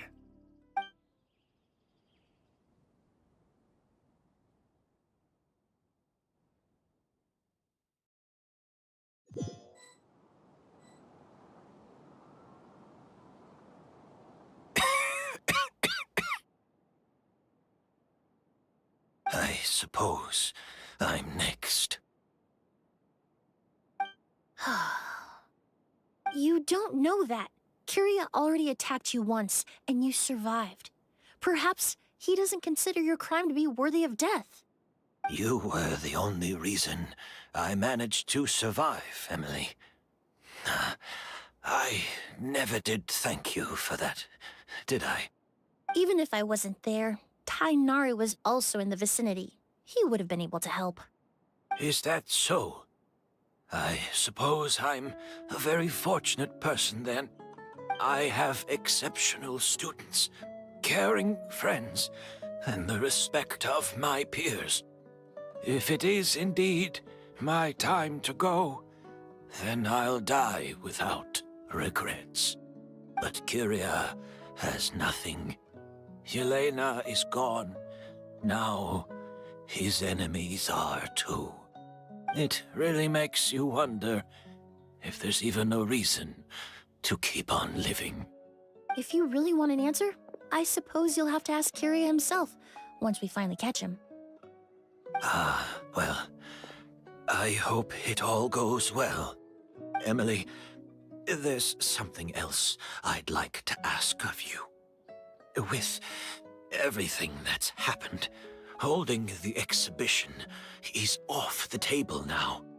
But so many flowers were transported here for the show, some of them thousands of miles away from their homeland. I can't let them wither away with no one to care for them. Whether Kyria gets to me first, or I'm sent back to Fontaine to stand trial, I won't be around to look after them. I know it's a lot to ask, but could I entrust them to your care? Of course, Master. Really? Oh, I'm glad to hear it. Now I truly have nothing to worry about. Sheriff Sham still has some questions for me, so I've gotta go. Go ahead. Best not to keep him waiting. He can be quite impatient.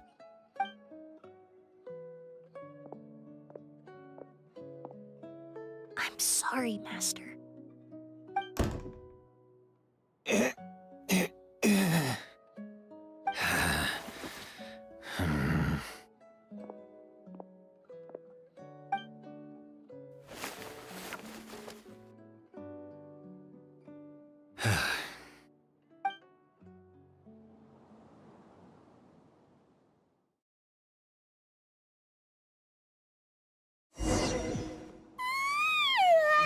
Another all-nighter.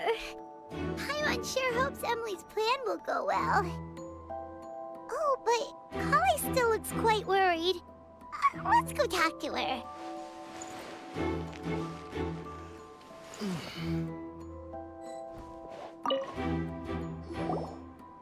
Emily still isn't back. I hope she didn't run into any trouble.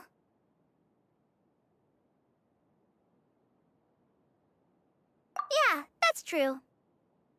Traveler, I had my men start spreading the information you requested. The crowd is gone now too, but I have to admit, I'm not really sure what's going on. After listening to Emily's plan, I started getting the materials together and arranging personnel. I barely had a second to spare last night. To be honest, I'm still not sure how the crime was committed that night.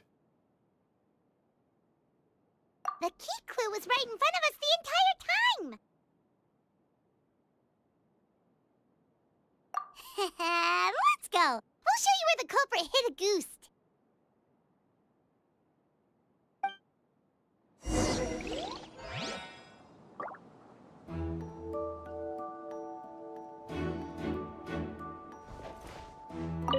I only have a basic idea of what happened, to be honest.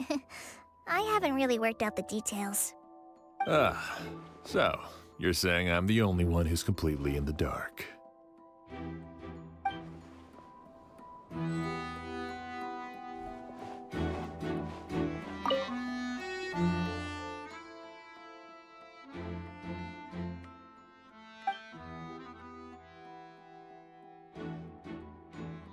Wasn't this incense originally in Lucien's room?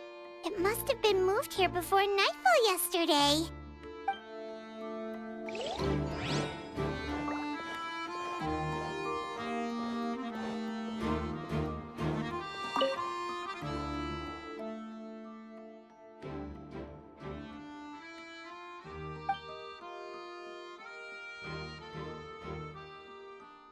This is it!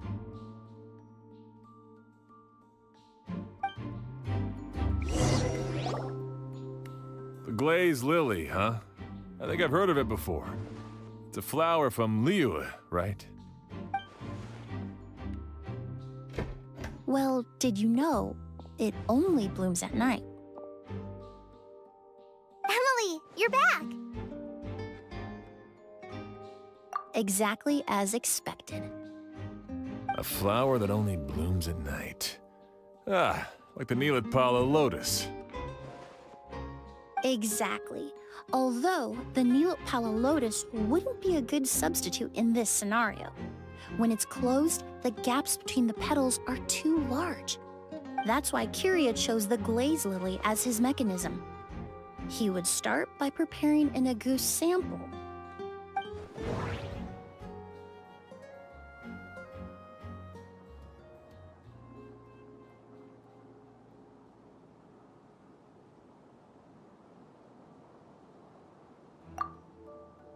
There's a sticky substance on the edge of the flower petals. It's one I recognize.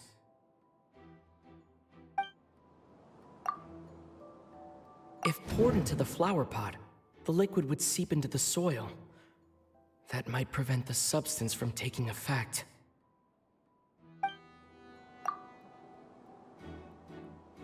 If applied to the outside, you would still be able to smell Auguste, even in the daytime.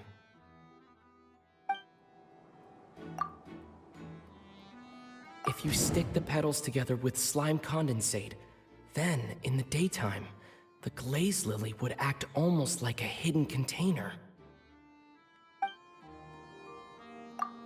That's right! He applied a diluted form of slime condensate to the petals to stick them together and enclosed a sample of Auguste in the center. That way, the Auguste would remain trapped inside during the daytime, unable to seep between the petals and evaporate into the air. This also allowed the culprit to plant the poison well in advance, while his targets remained oblivious. However, the diluted slime condensate wouldn't be viscous enough to prevent the petals of the glaze lily from opening at night. So by nightfall, the flower would bloom, thereby forcing the target to inhale the Auguste trapped inside. And Kirara could execute his revenge without having to step foot inside the room during the night. By the next morning, the sample of Auguste would have nearly fully evaporated. The glaze lily would have already closed its petals, and any lingering odor would be concealed by the fragrance of the other flowers in the room. Wait a second. You're telling me this version of Auguste is so toxic, inhaling the minute amount trapped inside a flower is enough to kill a grown man? And how did Edgar even survive ingesting a whole bottle of the stuff? That's because Auguste is just as dangerous now as it was all those years ago. The level of toxicity has never changed. Only a small subset of people are truly at risk. Ah, you mean people who are sensitive to elemental energy. So it's just some sort of happy coincidence that Sylvain and Lucien are allergic to the stuff? That can't be right. They were involved in the operation all those years ago. If the stuff gave them a bad reaction, they would have known from the very start. I wouldn't use the word allergic necessarily. It's more like they're susceptible to its effects. But that distinction isn't important right now. You can think of it this way.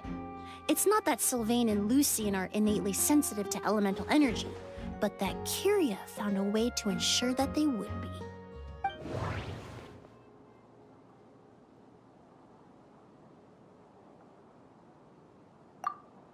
The incense I smelled earlier seemed familiar. Thinking back on it, I'm almost certain it was the scent of spirit borneal. All kinds of essential oils commonly found in alchemical products can temporarily increase elemental affinity. But it would be difficult to force someone to use them without knowing it. In Fontaine, I experienced how drinking primordial seawater made me more attuned to the element of hydro. But that substance would be hard to get around here. In Sumeru, scholars use spirit borneal to aid meditation and stimulate their connection to the Dendro Archon. Alchemically produced essential oils, the primordial seawater that caused unrest in Fontaine not too long ago. All of those are substances that can heighten your sensitivity to elemental energy. That stuff gave us a lot of trouble when we first came to Sumeru. Ah, yes. I definitely remember that. In Sumeru, it's not uncommon to use incense indoors, so its presence wouldn't arouse suspicion. The flowers in the room could also serve to mask the scent. Flowers were pretty important to this plan, huh? The glazed lily is native to Liyue. It would be completely unnatural to have one here in Sumeru if it weren't for the exhibition. What a coincidence. Actually, it's not a coincidence at all.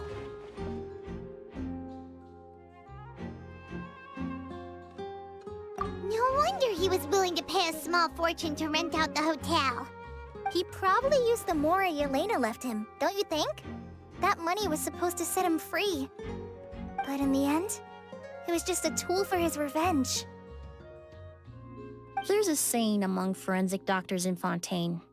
Every step you take leaves a mark. But up until this point, we haven't been able to detect any trace of Kiria's activities. That's not because he was coming and going undetected, or because he's some kind of evil spirit, but because he's been disguised as someone else this entire time.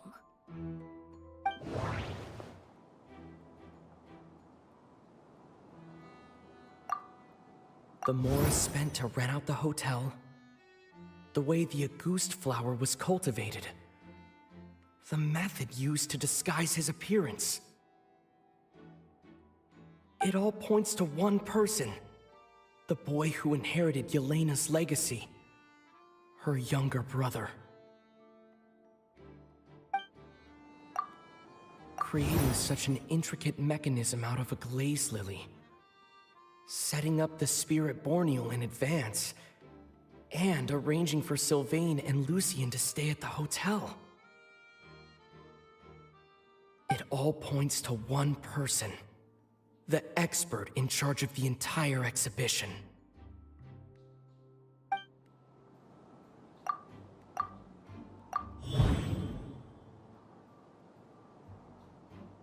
Kiria and Edgar are one and the same.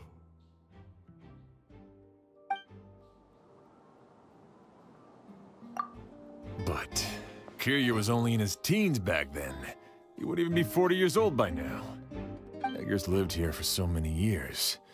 Even if he changed his appearance, going that long without giving anything away, it would be impossible. Bad news, Sheriff. Mr. Edgar was attacked. What? A dark shadow-like figure just ran out of his room. It was giving off a really ominous aura. But before we could even react, the figure up and disappeared like some sort of ghost or something. By the time we got a look inside the room, Mr. Edgar was gone. Do you think Kiria kidnapped him? I need you to think very carefully about this. Are you certain that figure wasn't Edgar himself? I mean, Mr. Edgar was so frail. I don't see how he could have moved that fast. It would seem Master decided to tap into an ill-advised source of power. What? But that's so dangerous with the condition he's in. It's... But why? Why would he do that? He's already accomplished his revenge. No. If his aim was to target everyone who had a hand in Yelena's death... If he left Sylvain alive yesterday, not out of a desire to see him suffer, but to confirm the truth about why Yelena chose to die... Then there's still one target left.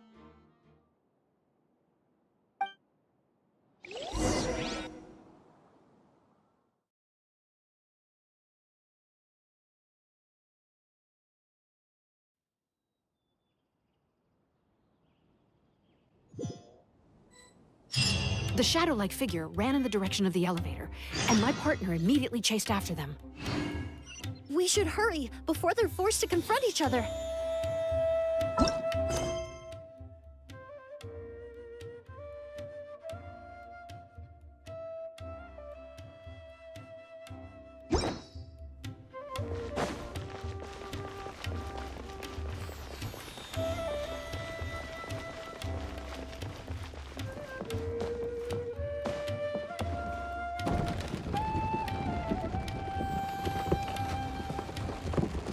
Where in the world did he go?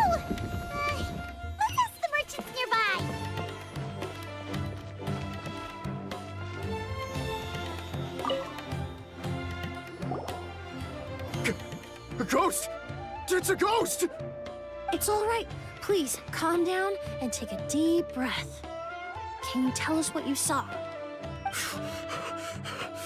I saw a black shadow. It ran right past me.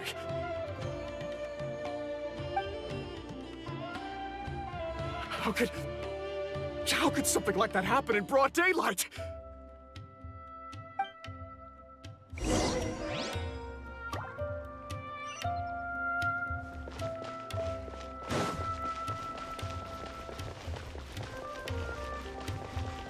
This is terrifying.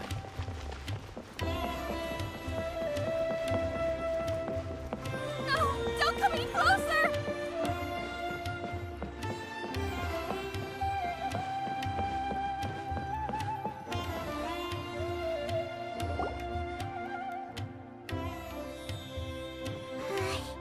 If we go any further, we'll be out of Port Ormos! There'll be hardly any witnesses! It's all right. I can detect a faint whiff of the scent from here. I would say he passed by this location not too long ago. It's this way. Please, follow me.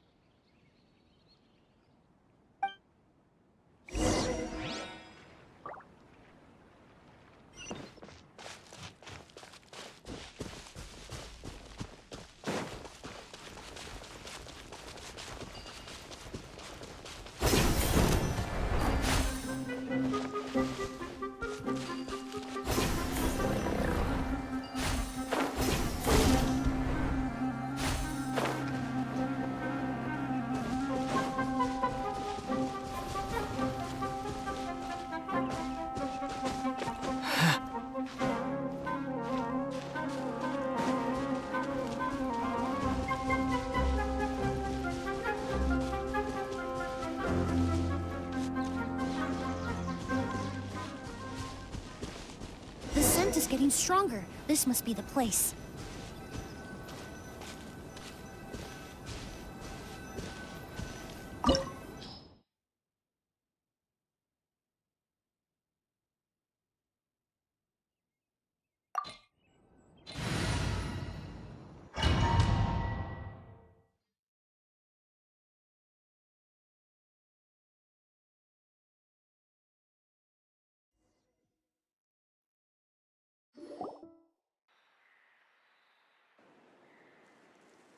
Oh! O's!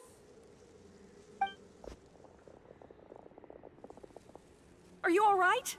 Were you attacked? No, I'm all right. I was just chasing after that figure, and then all of a sudden, I didn't feel so hot. Let me take a look.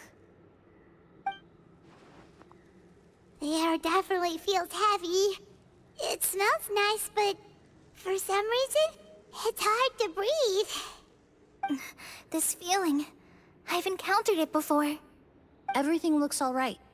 It was probably just the stress of the chase, combined with the impact of the environment. A bit of rest would do you some good. I can't rest. Mr. Edgar is still in there. He taught my sister how to make perfume. He's a good man. I can't just abandon him to die by Kiria's hand. O's, you need to calm down and listen to me. Edgar is the one we're after. He and Kiria are the same person. But how is that possible? I thought you said Kiria was in his 30s. Mr. Edgar is 70-something.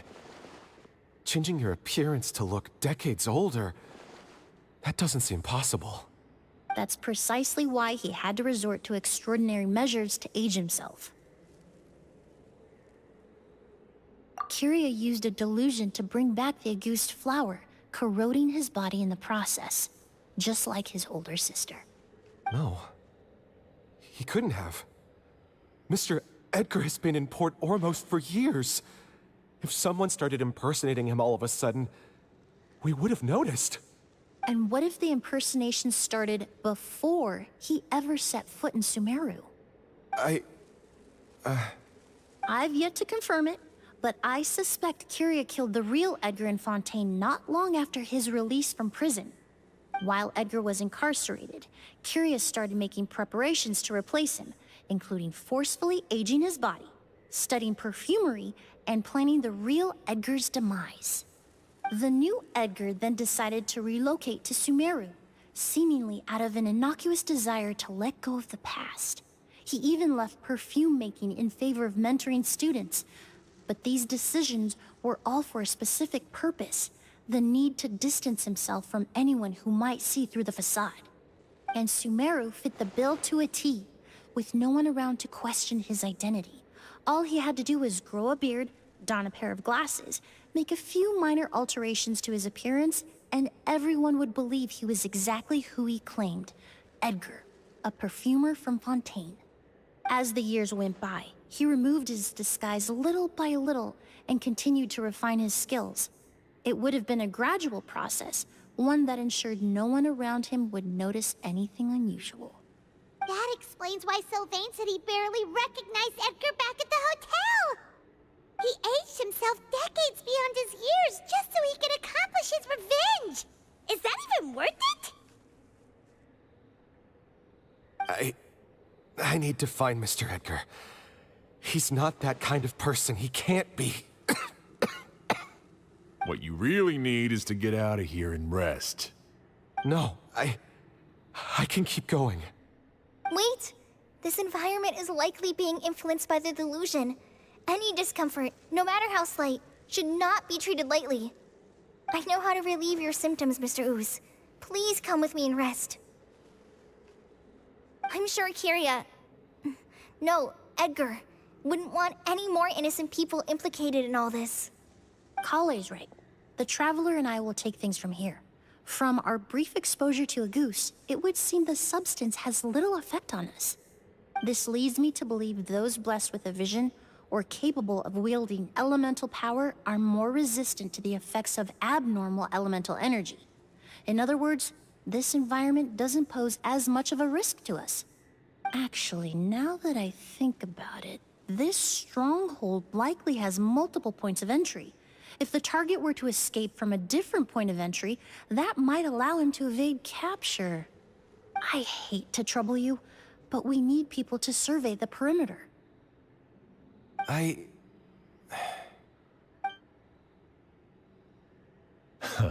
Thanks. Hear that? We're heading out. There's work to be done. Ooze, head back to Port Ormos and start gathering reinforcements. Got it. Traveler, Emilie, Paimon, please be careful. For someone whose only purpose in life is revenge, there's no telling what they'll do when there's no reason to move forward. Don't worry. This isn't the end. Not for us or for Kyria. We're not going to let a goose kill anyone else. It's time for the mythos to fade into obscurity.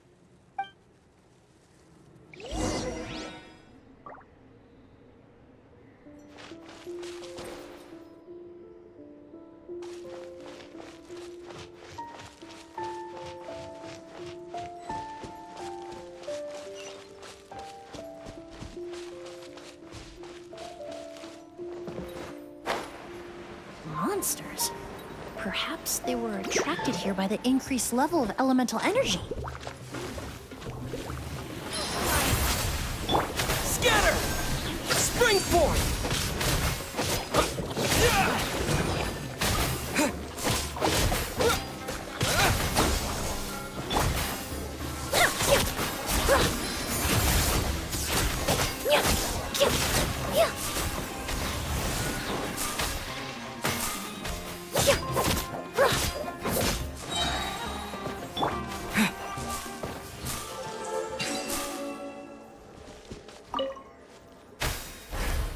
I've never seen these seeds before.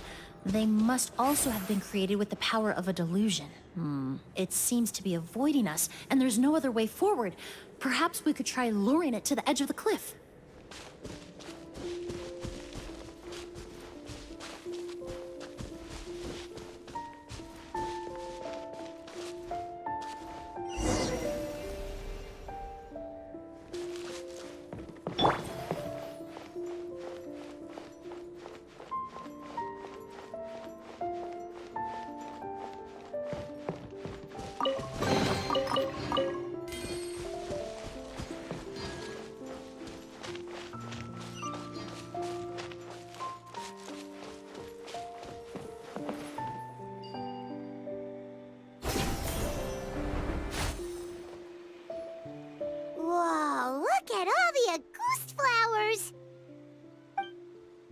many of them.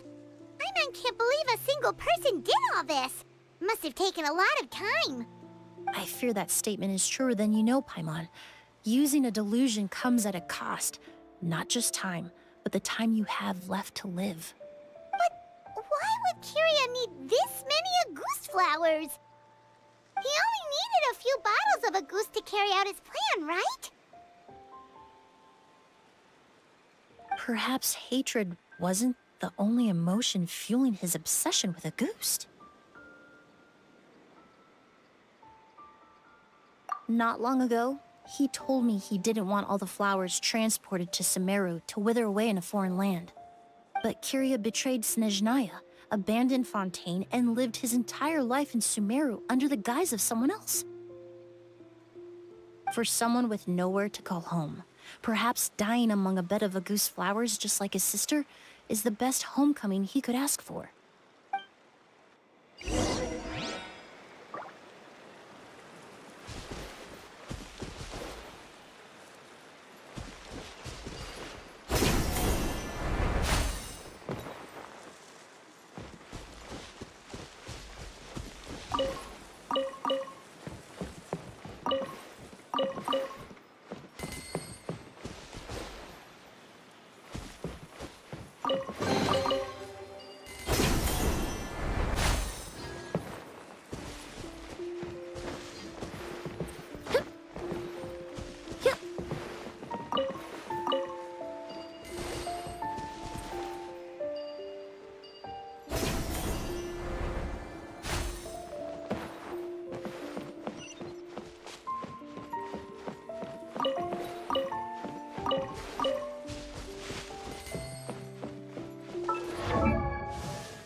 Reconstitute!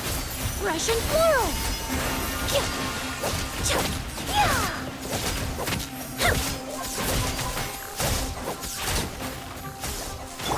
Propagate!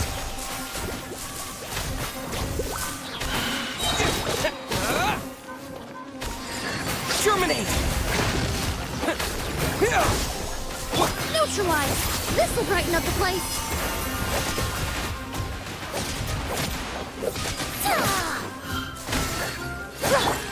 Scatter!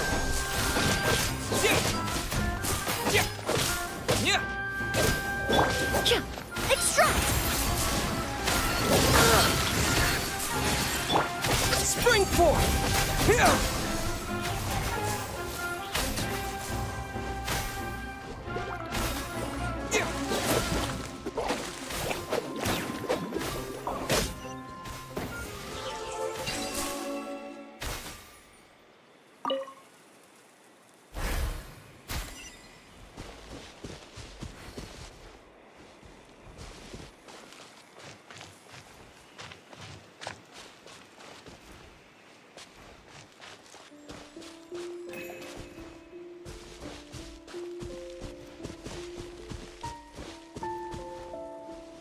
A plant that destroys seeds. Huh, quite the ecological marvel. Let's head back to the place where the seeds first appeared.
The scent of flowers is getting stronger.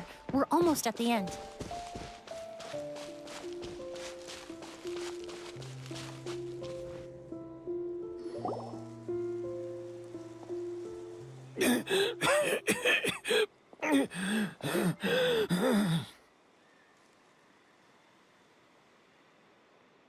The scent of flowers is getting stronger. We're almost at the end. Did they catch up that fast? No. My strength is just waning.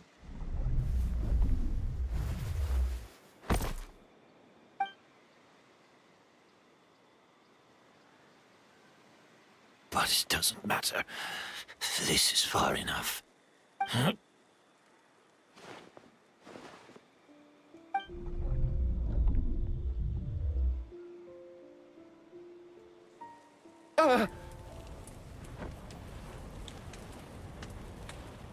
This is a garden of August flowers. But it's not mine. It's the one that was set on fire all those years ago in Fontaine. Yelena? Yelena! You tried to hide it from me, but I always understood. The reason why you continued to use the delusion, the reason why you set your garden on fire, it was all because of me. I shouldn't have listened to you that day. I shouldn't have taken the Mora and ran. But by the time I realized something wasn't right, there was nothing left. The flowers were gone. And so were you. I know I'm almost 20 years too late. I should have come looking for you earlier. I should have died with you that day.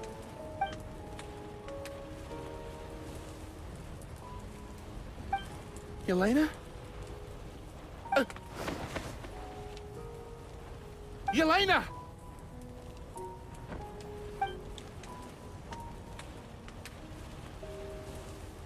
No!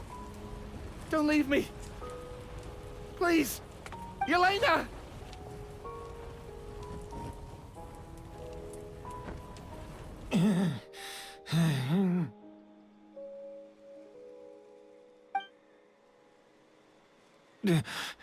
Emily? I'm alive. No, that's not possible. I saw her.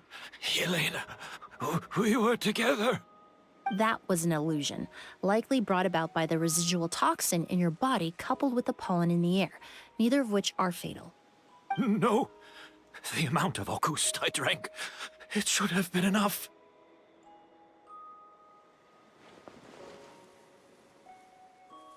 A fake? But how?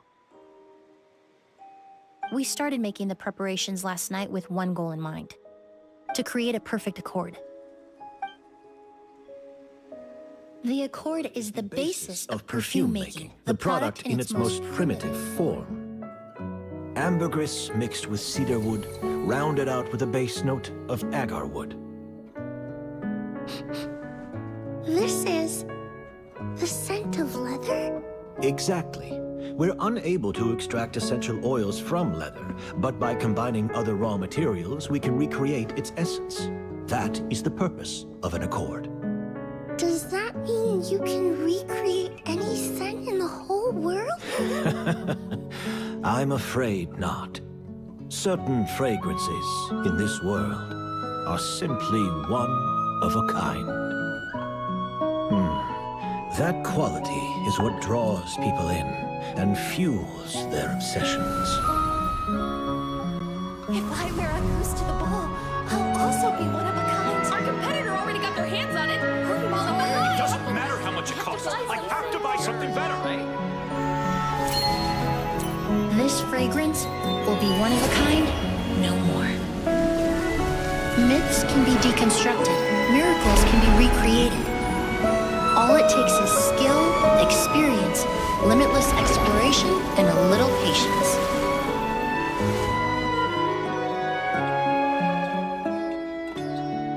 The only thing left is determining where the real August is hidden. Pretending to be attacked means he's not free to move around. A ghost must be hidden within reach. Paimon took a peek through the window earlier and his house was packed with flowers. The curator commissioned a flower pot from Kasharawar, capable of retaining heat and moisture. Perfumes are as beautiful as flowers, and equally as delicate. When stored, you must take care to control the temperature and keep them away from direct sunlight. Did you get all that, Emily?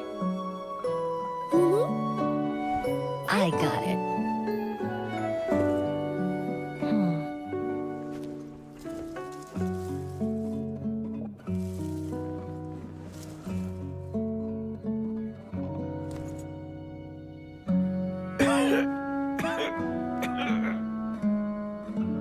Did you hear? Someone was attacked again last night. So, Sylvain is dead. Is that right? Yes, Master. So, you switched the bottles of Auguste, and then lied to me about Sylvain's death. Convincing you that your revenge had been completed was the easiest way to get you to let down your guard. Impossible. Even if you found a way to switch out the bottles, there's no way you could have made an accord. If Auguste was so easy to replicate, Yelena wouldn't have. It was a combination of rainbow roses, glaze lilies, and Cecilias. Those ingredients would have conflicted with each other if you tried to combine them in the past. But recently, we found a way for them to work together. Rainbow roses, glaze lilies, and Cecilias. Auguste was created over 10 years ago. All this time, people never stopped analyzing it, never stopped trying to recreate it. Perfumery techniques are advancing day by day. We've found better ways to extract essential oils, separate oils and fats. We even discovered new ways to combine fragrances together. The mythos surrounding Auguste may have been untouchable almost 20 years ago, but now it's time for it to become a thing of the past. The past? You've been working as a perfumer for all these years. You should have always known that it is possible to make an accord, even if only in theory. But the meaning you assigned to Auguste became so inflated, you allowed yourself to get lost in it, just like the perfume mania that captivated the public all those years ago. You believed in its divinity and grandeur. You believed it was entirely one of a kind.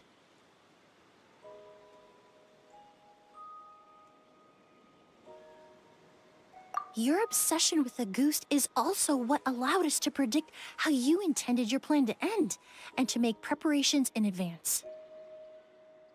We just didn't expect it to happen so fast.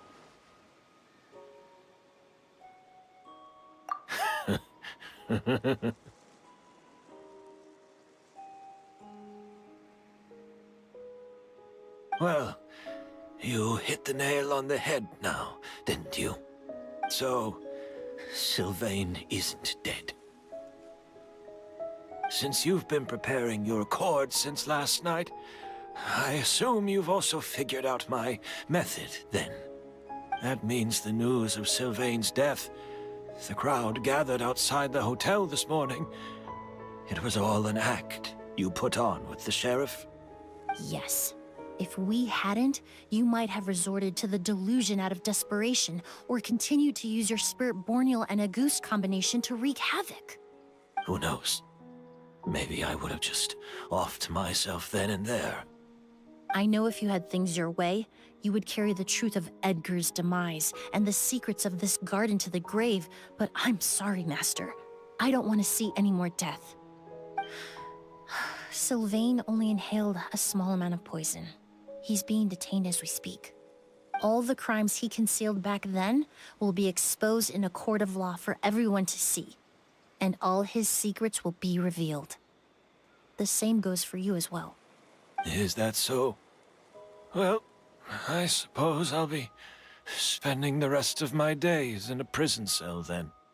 Whoa, he accepted that kind of fast. I don't feel the need to justify my actions, nor do I intend to repent for them. I did what I set out to do. I may have lost in the end, but it was my choice every step of the way. And if I could do it all over again... But there's no going back, is there? Careful, everyone. This environment is dangerous. I'll lead the way. Stick close and hurry up. Can't let Edgar die. Looks like I'm almost out of time. Although, I do have one final question, Emilie. Of course, Master. The combination you used to make your accord. How did you figure it out? The scent of Auguste is complex and varied, yet the main ingredient consists of a single variety of flower. So, as I was analyzing the sample yesterday, I got to thinking, what if the scent of the Auguste flower was already imbued with that complexity during its cultivation? You're saying Yelena designed Auguste to have the scent of multiple flowers? Rainbow roses, glaze lilies, Cecilias. The perfumers of the past knew that if you combine their essential oils directly, they would just cancel each other out.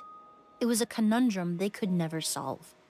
But if you cultivate a new flower species that intrinsically carries the unique features of those three scents, you can bypass that issue entirely. It goes without saying that for that time, this idea was a stroke of genius. Rainbow roses, glaze lilies, and Cecilias. Those really do seem like flowers you would choose, Yelena.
Did you know? Miss Emilie's releasing a new perfume! Right, I heard about that. I think it's called Yelena.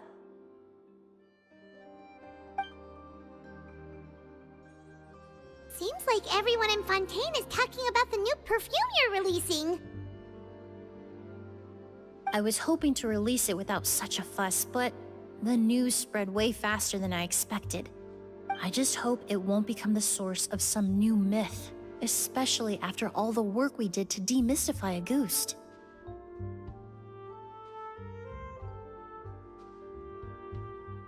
I did, although I made a few modifications to the formula to make the scent more pleasant and long-lasting. I actually brought a few samples with me today. I hope they're to your liking. Also, I was hoping you could try out the fragrance before I officially release it and tell me your thoughts. Of course! A good sense of taste and sense of smell go hand in hand, you know. Just leave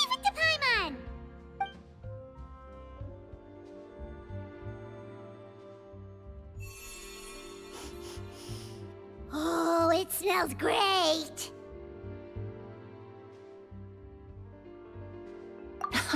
It's all right.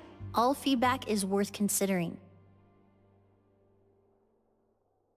Besides, when it comes to perfume, commenting on whether it smells good is the most straightforward assessment you can ask for.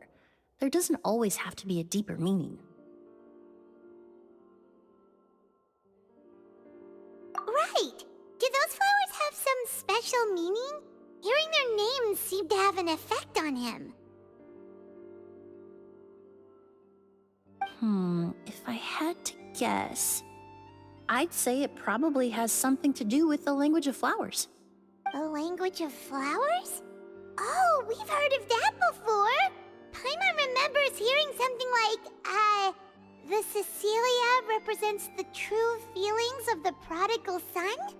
What each flower is said to represent varies by person and across different moments in history. The same is true for the flowers that make up the scent of Auguste. After returning to Fontaine, I did some research, and it turns out the meanings of those 3 flowers can be reassembled to form a single phrase. Forget the past and keep on living. Perhaps that's the legacy Yelena always intended, not the nobility and grandeur most people associate with Auguste. You think Kiria knew about that?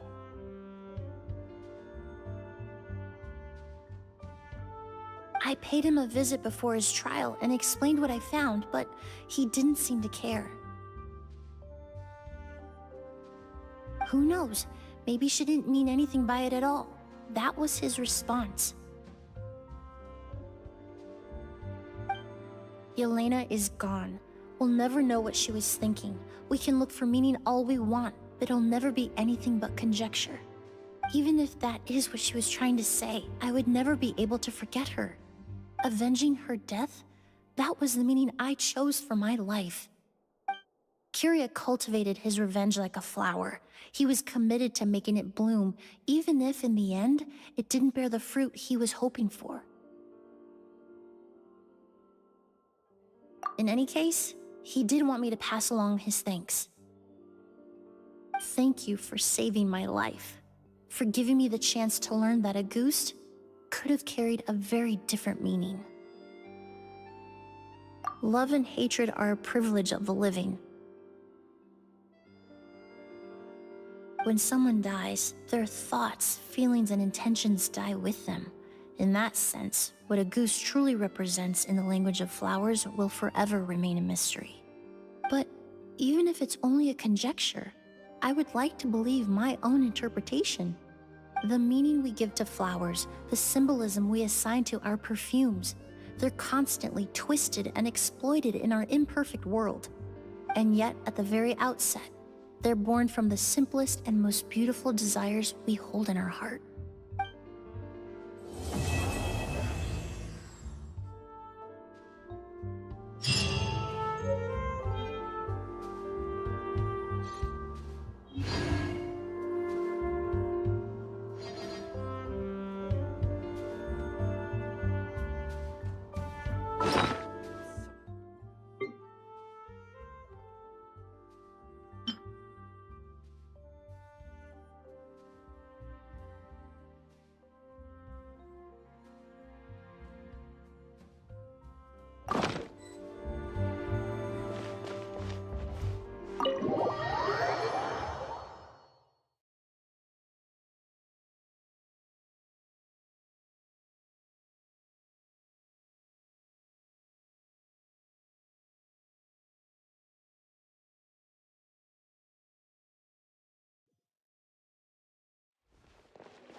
Ready for anything.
Anything I can help you with?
Scatter!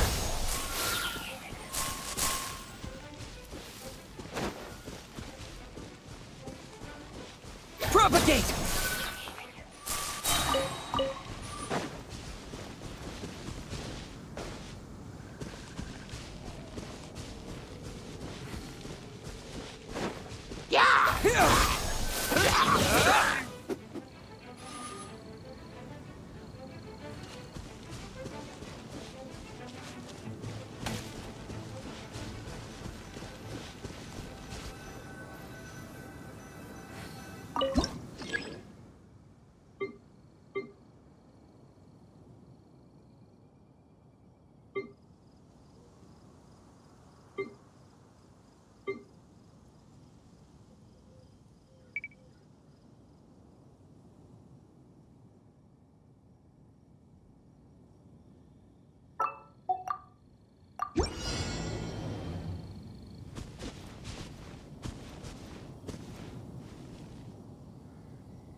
Ta-da! Clee's here! Just what will we come across this time?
Well,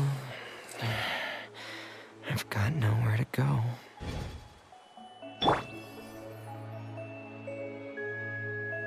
Get in here!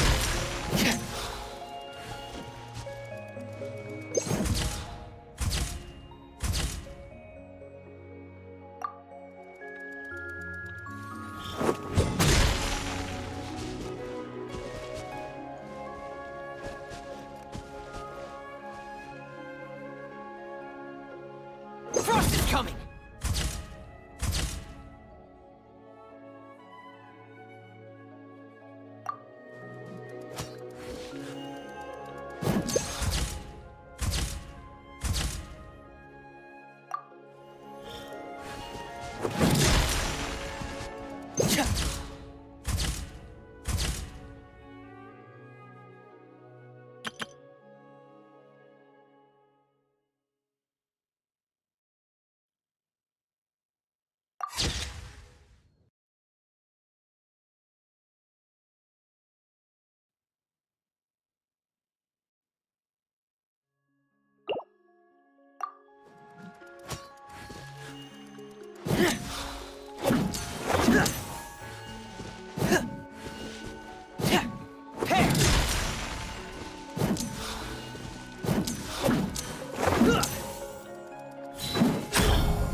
You got a side job for me?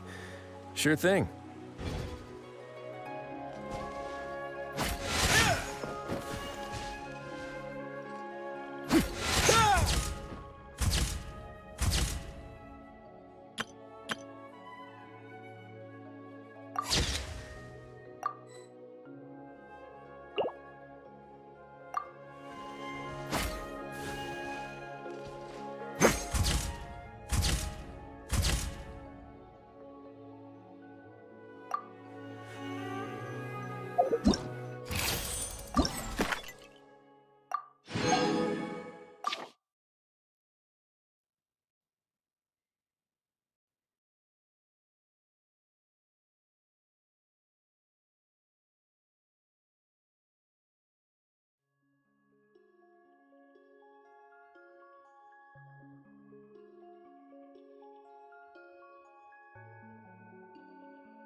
Have you ever seen these stickers on my back? Do me a favor and take them off. Malazines like to play pranks sometimes.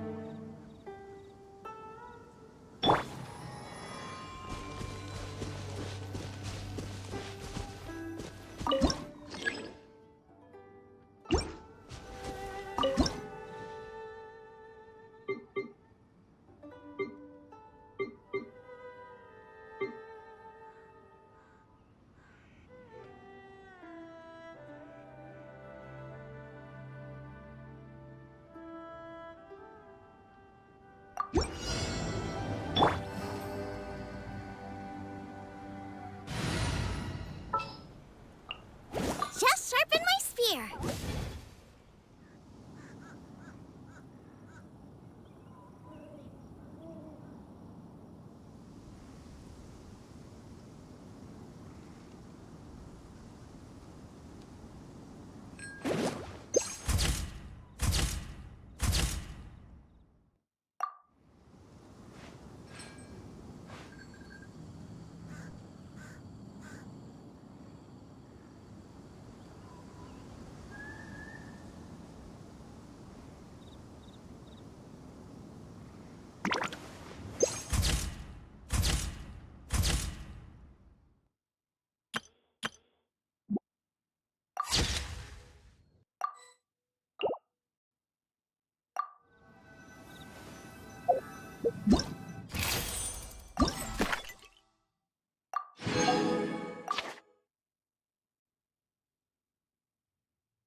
Need to hire a duelist?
Let's finish this quickly.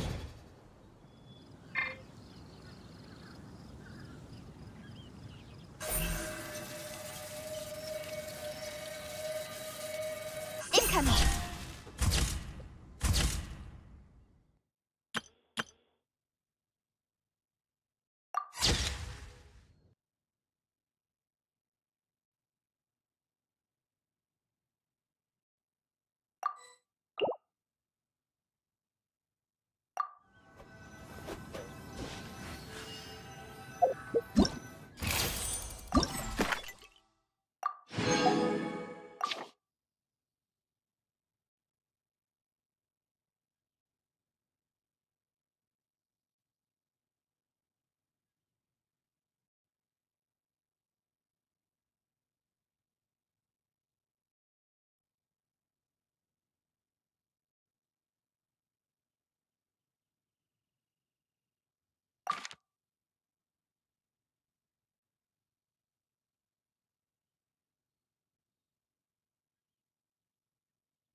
An adventure.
Let's do this. One day, I will showcase Inazuma's fireworks to all of Tibet.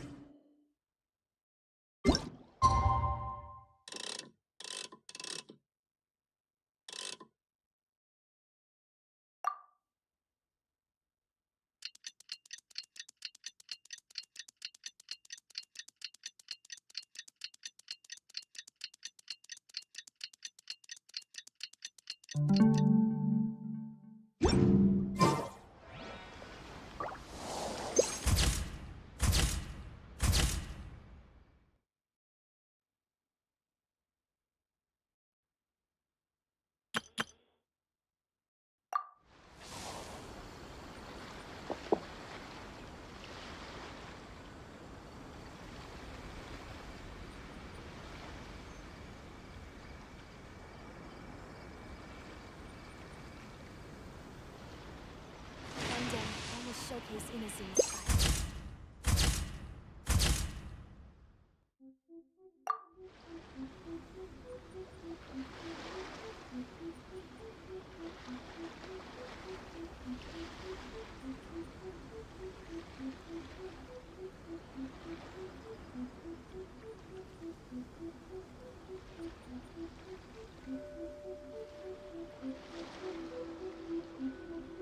One day, I will showcase Inazuma's fireworks to all of Tibet.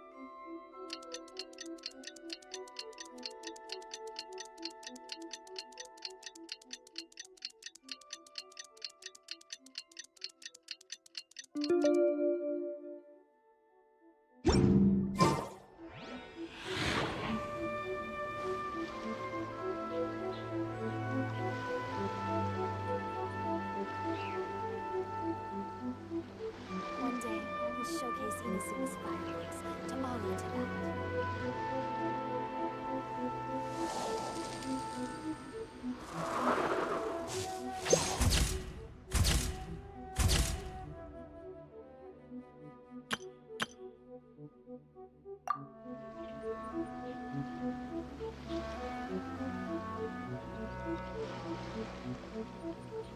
To strike your foe takes unity between mind, arrow, and bow. To all of Tibet.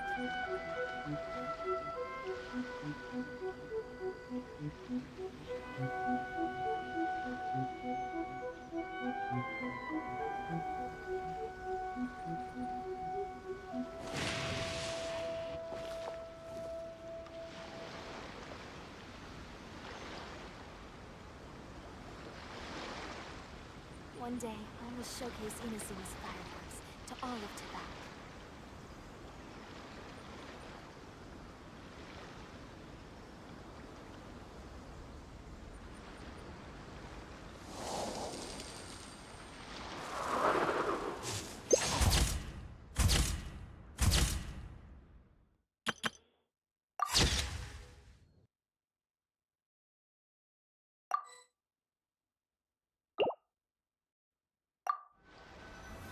One day.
time for afternoon tea.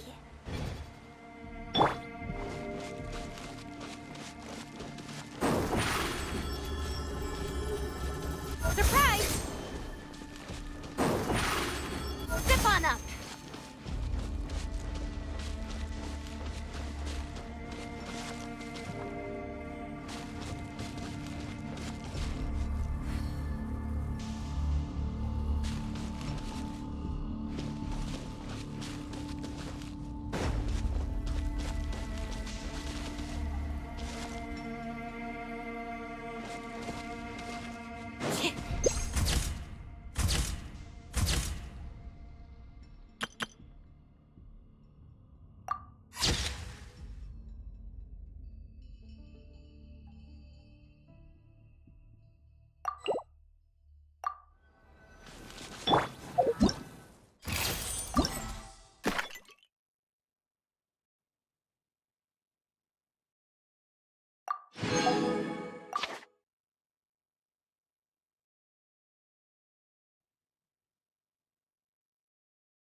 Who ate a poisonous mushroom this time?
Yes. Take me with you.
Time to broaden the horizons again.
An insurmountable problem, I presume?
Staring into my eyes is ill-advised.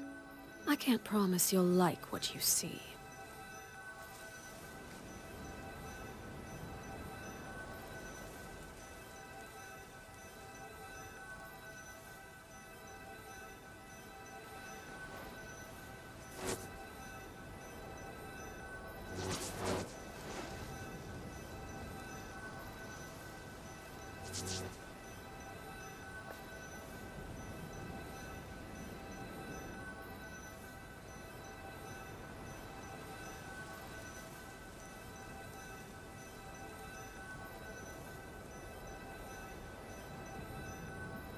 Something you wish to report? Go on. You have my undivided attention.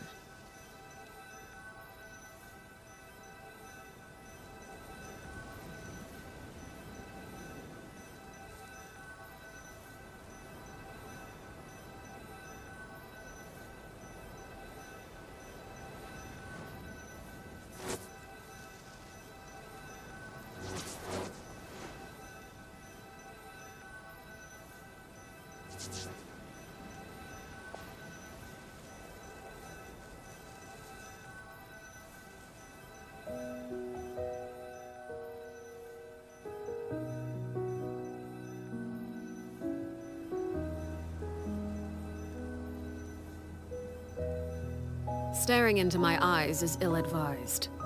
I can't promise you'll like what you see.